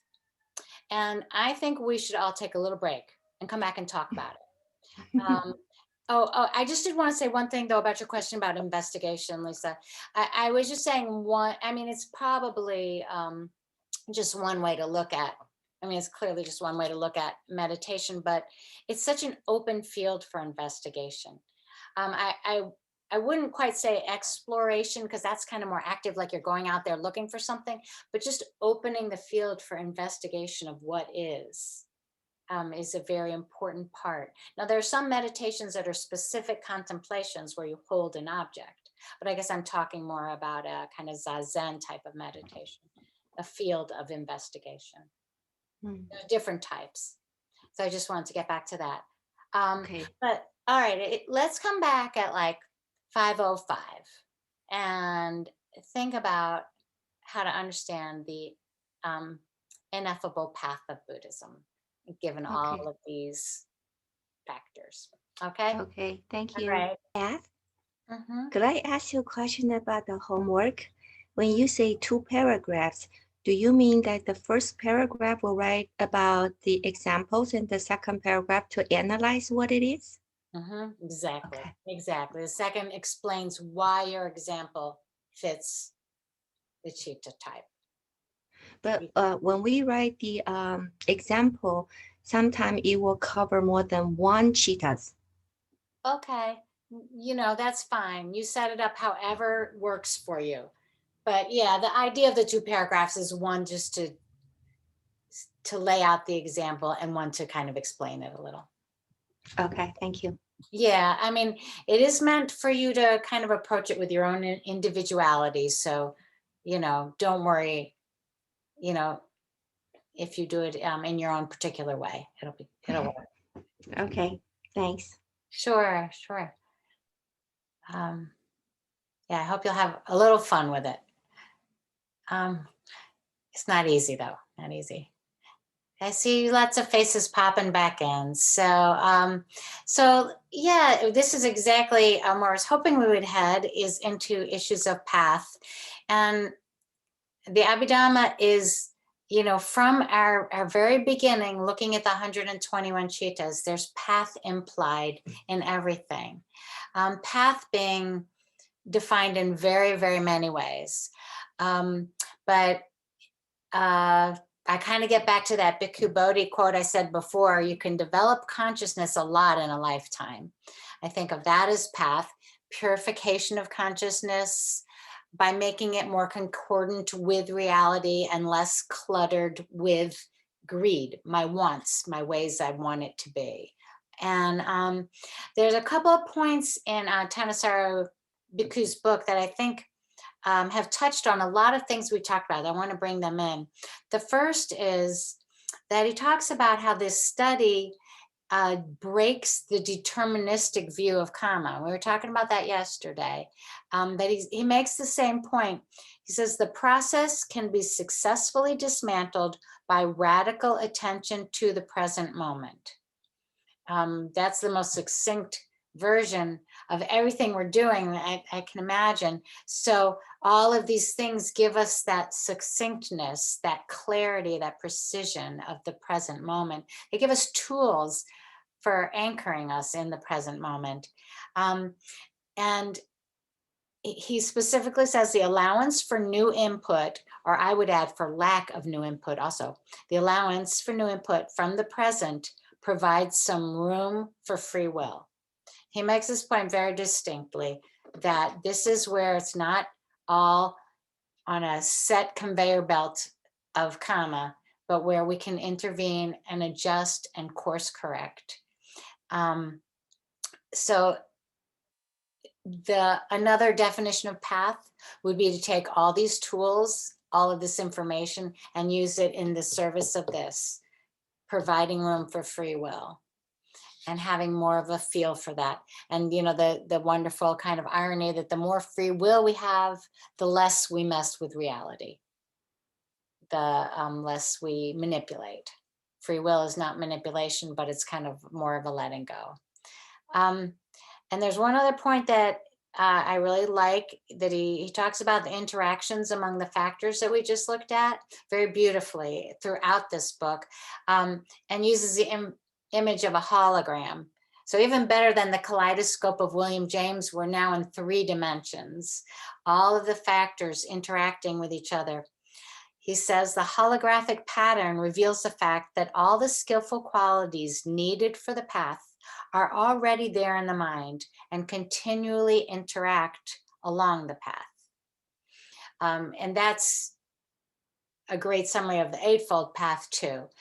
This holographic kind of imagery of everything, you know, that's also the cloud of probabilities. A lot of these kind of metaphors are heading in the same direction because of this underlying truth of them. So those are 2 points that I think are really important to bring in about these categories that we just looked at in detail. And I am wondering, if you're not too exhausted, how do you measure your own sense of path?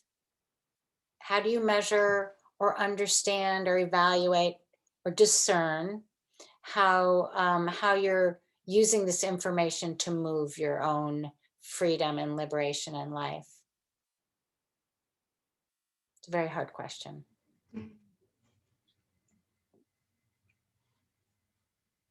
I think for what I did when it comes to meditation, when I said whatever comes, just let it come. Even though I was hoping to be better, then I realized I shouldn't have that expectation.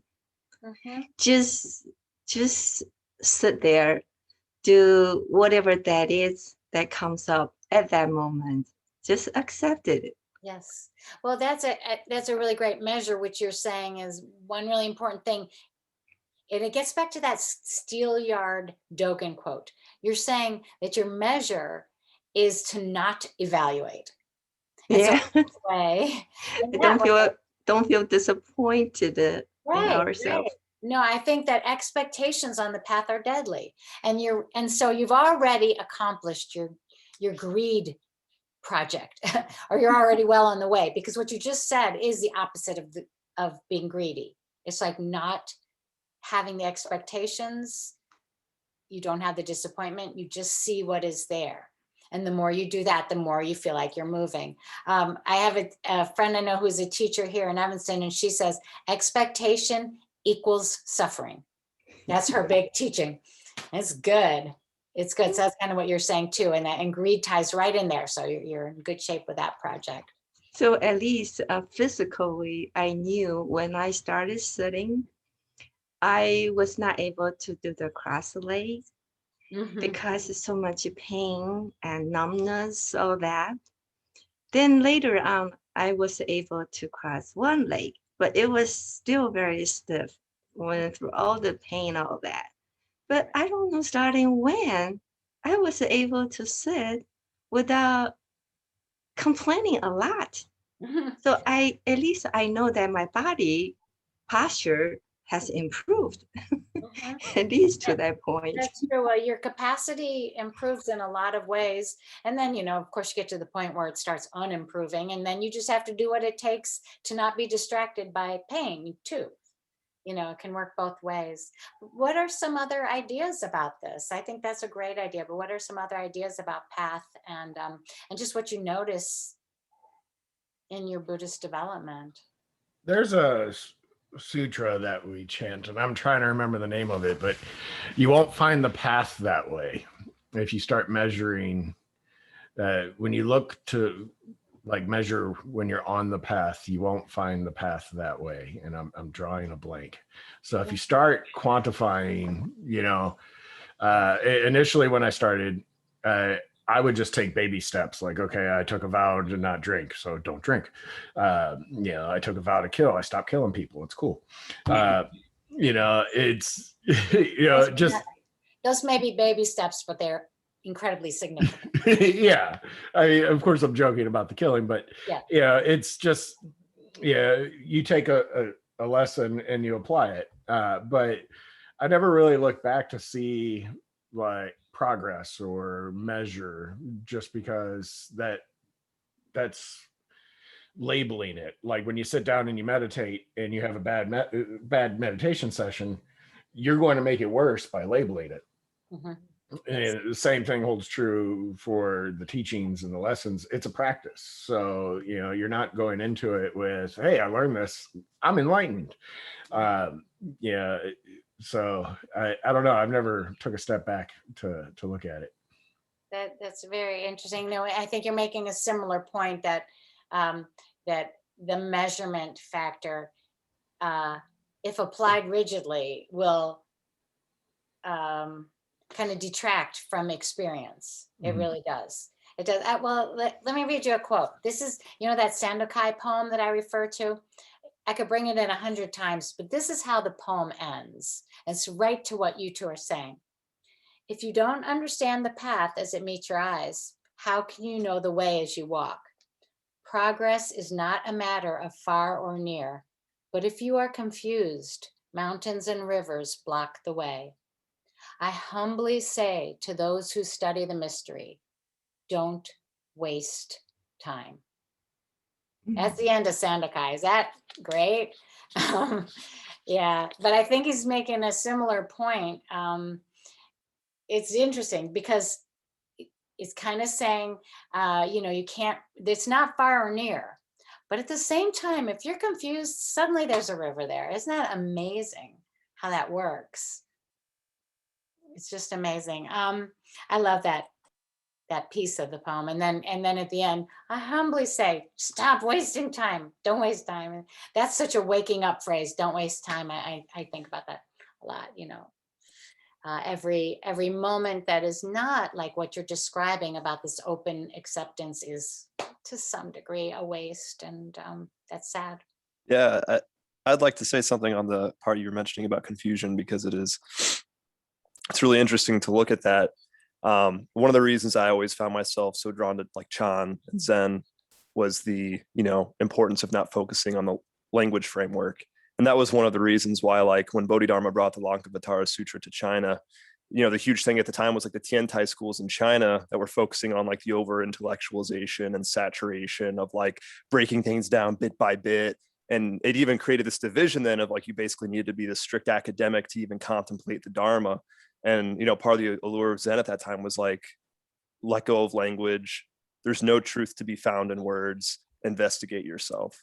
And I often think, because you just said, talking about the confusion, like the issue arises when there's just confusion. And a lot of that has to do with doubt and having your faith based on conviction. Because if you have faith based on conviction through your practice, you don't have to have questions arise. I mean, by all means, all of our issues, because everything is mind made, as the Buddha says, and our issues only show up when there's a question that arises to the mind. By all means, if you can exist moment to moment without this sense of an individual I experiencing, because the I as an object only exists when there's a subject for it to arise with. So you sort of need to let it sit in a void. And I think that's part of our experience and practice with sitting in emptiness, because when you can have the I sitting in emptiness long enough, you realize that disillusion. But there's so much to be said for stillness, for silence, for not overthinking, for not creating problems and then trying to solve problems that you just created yourself. And if you can just be, it really is that simple. And it makes me think of, there's a great documentary by Edward Berger. He's actually he was a good friend of Bill Porter, Red Pine, and it's called Amongst White Clouds. It's a free doc on YouTube. And he goes and finds these old Zen hermits in China, these Chan hermits. And one of them, they come and he's been sitting in this hut for like 8 years. And they're like so excited, they're like, please give us this teaching, master. We're so excited to talk. And he's like, here, have some tea. They're like, don't you want to say something about Zen? He says, it's all in the books. If you have questions, go read the books. Here, have some tea. And of course, that's so much, easier said than done. But I think that's also going back to the original question about the path. I was thinking more of each individual's paths, the paths we're on, and what works for us. Some of us are ripe for certain paths. Some of us have causes and conditions stretching back that may make us drawn more to Tibetan Buddhism in that practice, or Theravada, or Mahayana, or Soto Zen, or Rinzai, whatever. And it's like when we can find something that works for us, that can allow us to have the zest and the energy and the faith and the focus and all of that, just, stick with it and be earnest. And yes. Yeah. Yeah, thanks, Kyle. No, earnest, I love that word. Yes, be earnest. And I think you're right, like to bring in, it's kind of a really important kind of like a continuum between this very, very careful thinking and the kind of point of the non-thinking and the letting go. It's really, really important. And it does seem like it comes in waves. And I keep referring back to this, but this is why I bought in that Steelyard image, because I think that captures so much of very, very careful thinking. But don't forget, you are just holding the scale in emptiness.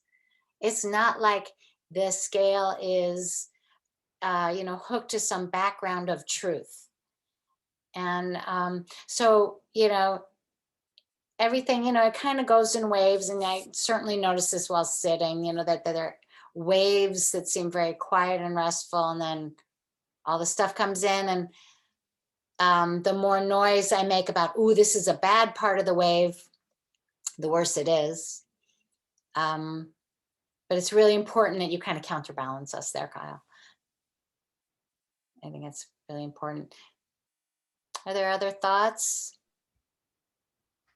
I was kind of thinking of it in a different perspective, from the way that, the path is not just when we're in meditation, but also throughout our entire existence in life. So I think of it a lot of times, I don't set goals specifically, but I think of it in a way that, like a child might measure how tall they're getting. You can't get taller by will. You can't try. But at the same time, you can look back and see, oh, so this was a big problem for me a year ago, but now maybe not so much. So maybe things have changed a little bit. So I don't really try to set goals so much, but at the same time, I can kind of look back and see, over this month, did I have any changes? What was I trying to do in meditation? Because, sometimes I do try to develop concentration or whatever, but Right. Was it effective? If Mhm. not, need to think about it differently. Exactly. You're doing the empirical Buddhist thing there. But yeah, you can't try to get taller, but you can like eat right and everything and, feed it. But I kind of think of it that way too, Jeff. And I like it that, every now and then I'll stop and you almost don't notice because what drops out are the problems and the frictions. Shunryu Suzuki said, if you really want to, there's a story that a bunch of the senior students of Shunryu Suzuki back in California in maybe the 70s were going to write a book about how they advanced on the path, and they went to him and asked him to do something with it, and he said, how would you know where you are in the path? Why are you going to write that? That's ridiculous. And there's another story of Blanche Hartman writes where she goes to him and says, I pretty much got it. So I can, do a whole session just following the breath. What next? And he said, don't think you do Zazen. Zazen does Zazen. Again, this is not the way it works. And it's kind of a similar point. But the thing I was going to say, he said, if you want to know how your practice is going, ask the people who live with you. And I like that very much. It's probably a fair measure.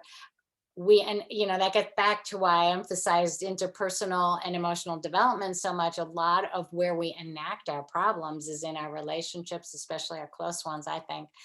So that's another kind of measure of friction decrease, hopefully. But basically, yeah, you don't really stop and go, oh, I'm suffering less now, unless you stop and kind of take a look at it. But it is truly about suffering less and just feeling to me like you're kind of sinking into your life more, like there's just some kind of density quality of my life.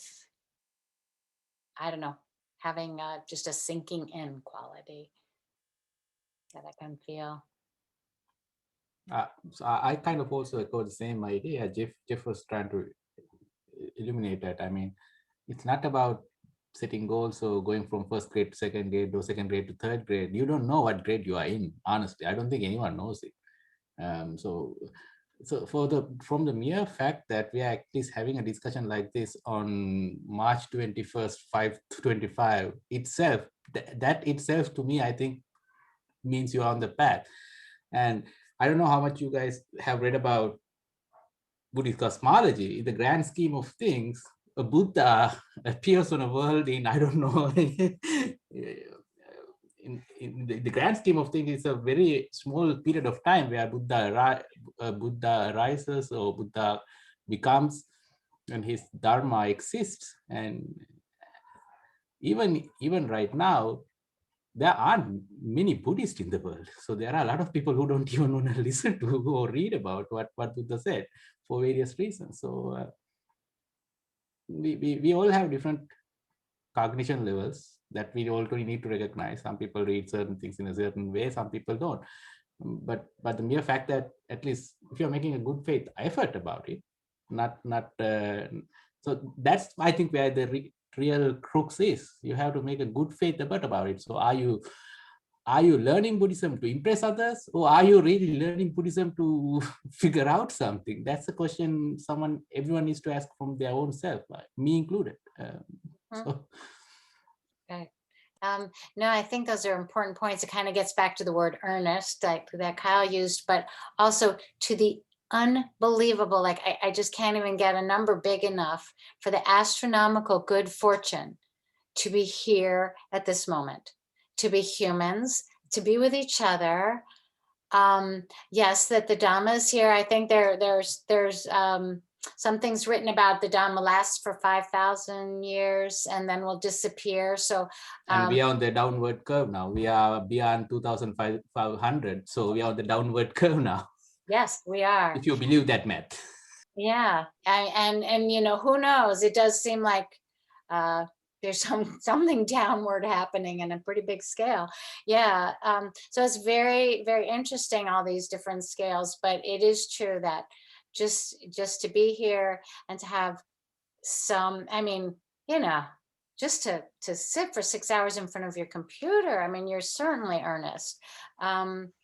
You know, it's a lot. It's really a lot, but the ways that it works are so intangible and so undescribable, and we're all being influenced by that. And I do think we all have these different kinds of minds, and it's just good to approach it in a bunch of ways. Like I had that list of different styles of Buddhist presentation of materials. It's good to experience all of it, because you don't know where it's going to hit your mind or where it's going to expand your capacity of mind. I really think that.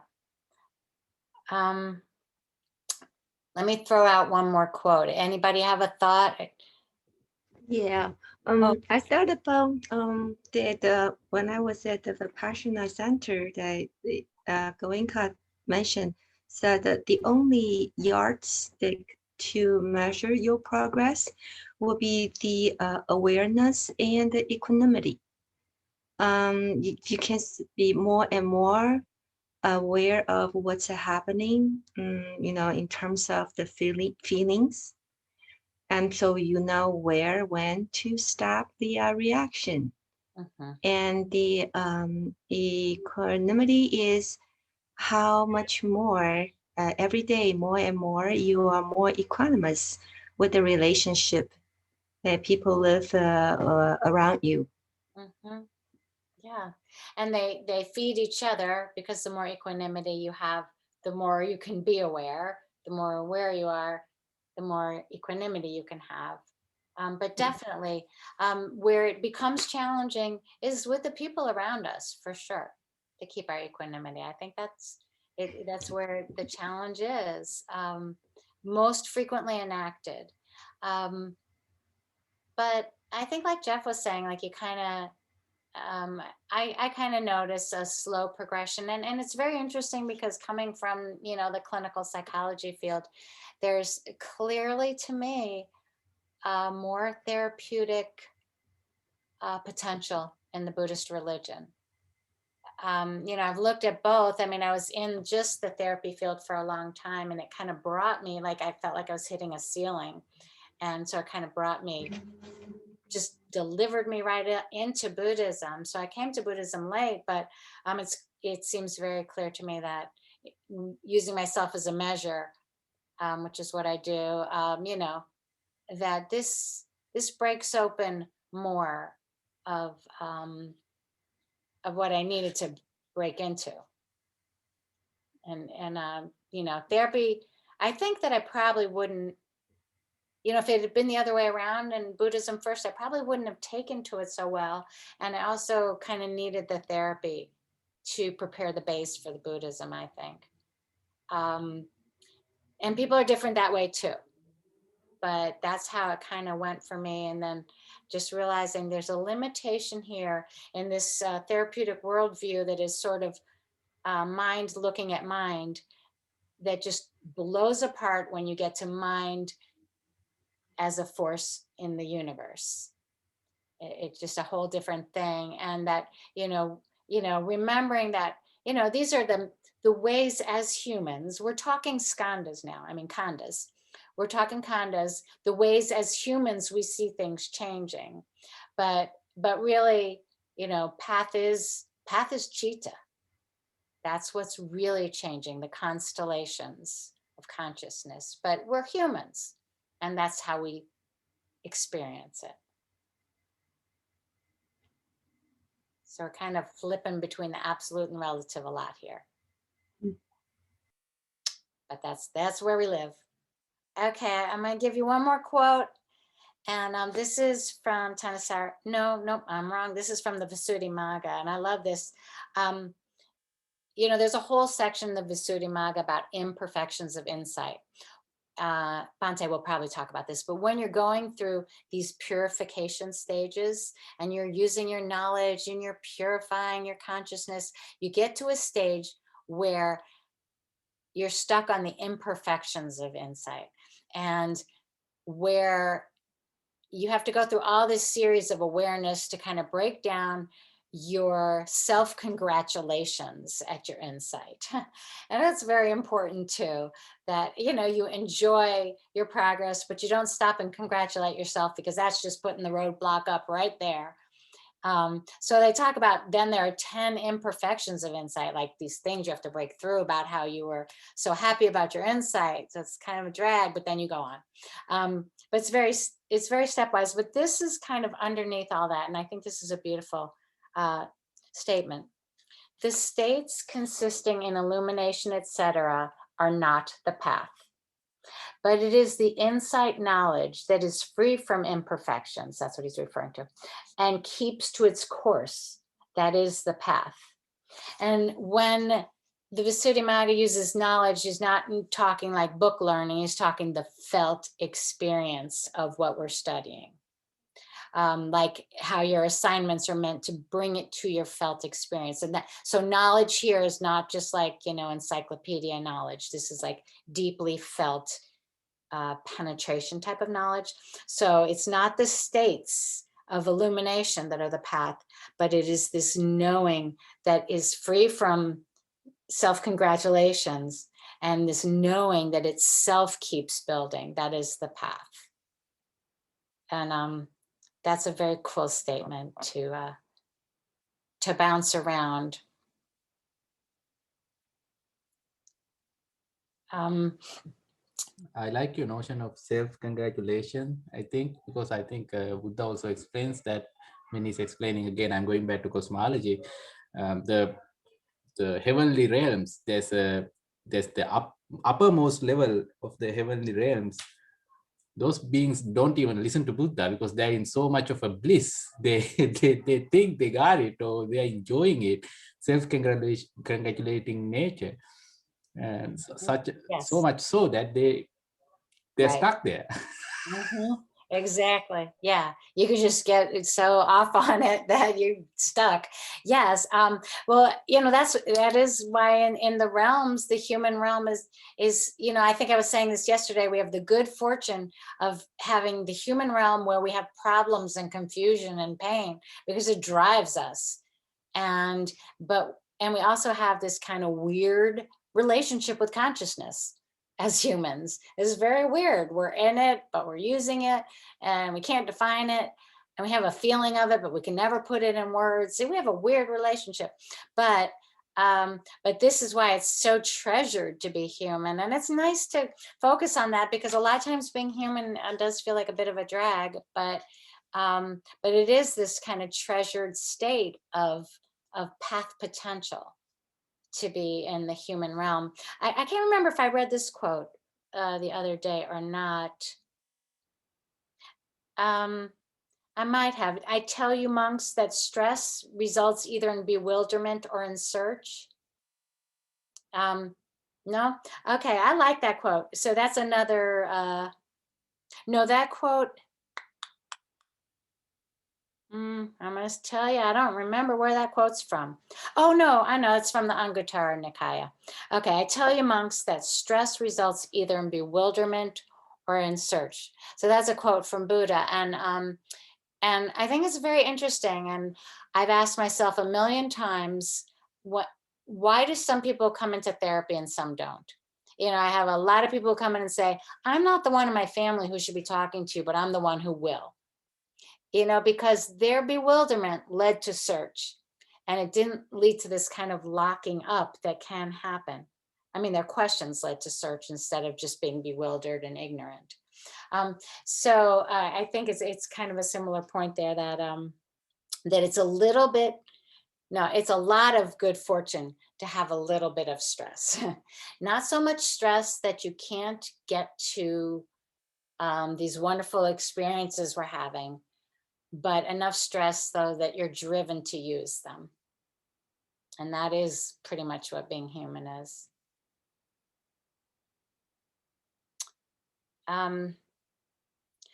You guys look really like filled up. I feel like we should stop. I hate leaving early. I feel like that we're supposed to just go and go and go, but I think we have gone and gone and gone. So does anybody have any other closing thoughts for tonight?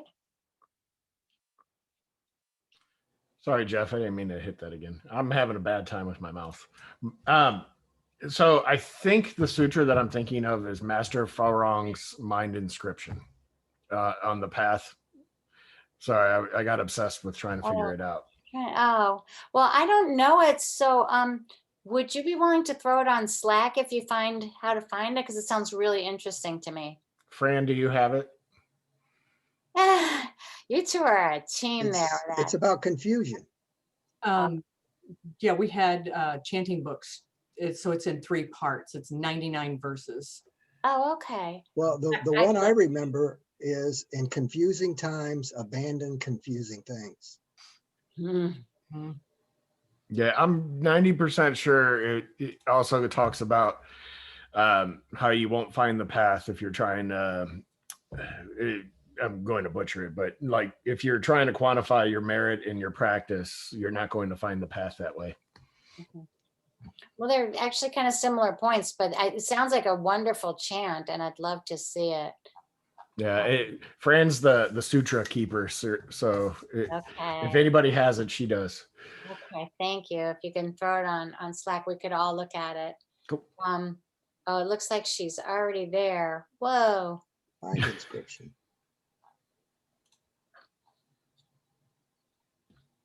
I don't know about this.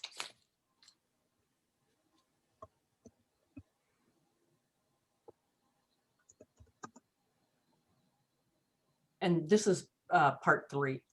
You know, this reminds me of something. Oh, I can't remember the name of it. There's something very similar. Using mind to calm its activity creates more activity. That's great. Yeah. Yeah. Wow, this is fantastic.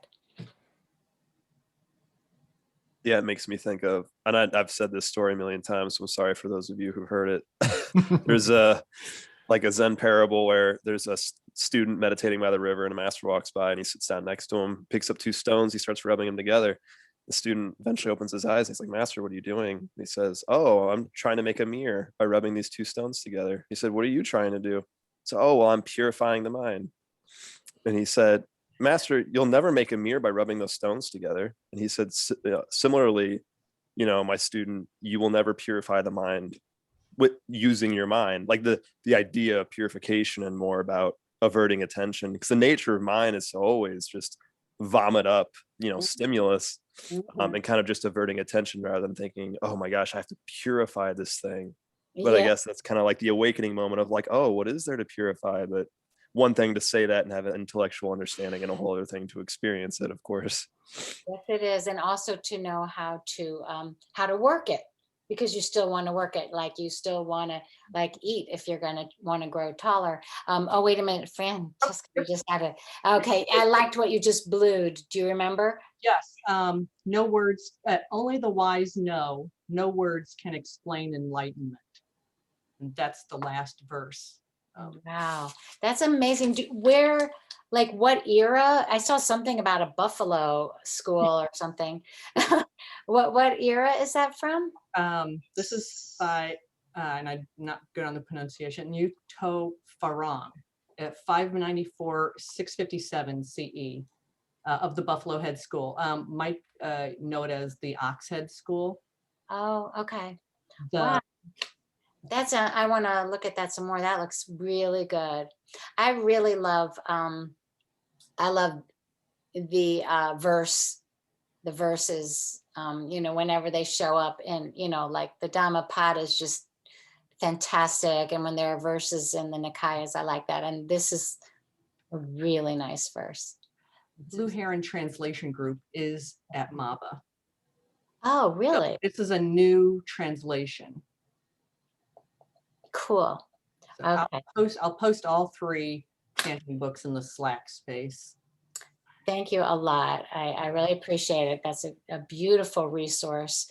Yeah, poetry does, you know, in the kind of 4 languages of Buddhism, to me, poetry does bring it all together, because it's kind of got that structural, you know, kind of vertical thinking quality of the list, but it's got all the imagery, and it's got all the ways that you can move the mind with words, but not by the literal meaning of the words.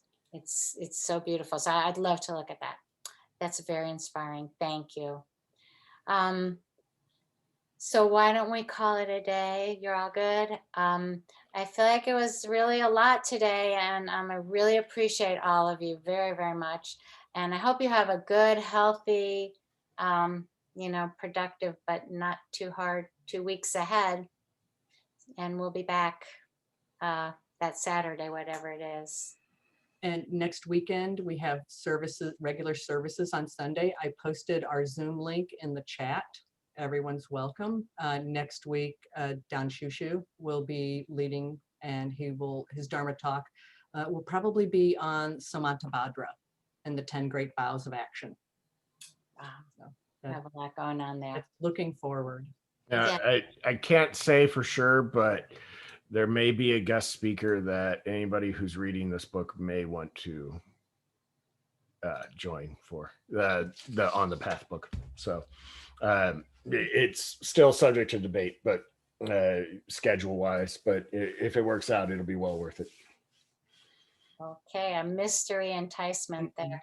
Yes, I'm trying to be elusive as I can be. Okay. Interesting. So, Sounds The good. study group is reading Thanissaro Bhikkhu's On the Path. Oh, you're And, kidding. We're in chapter 4 right now. You guys are on to all of this already. Great. Yeah, couldn't be better. yeah. Couldn't be better. And just taking that sense of path and putting your Abhidhamma teaching into that is all we need to do. Yeah. So be well, everyone. Thank you so much. And Thank you. thank you too. Thank you. Thank you.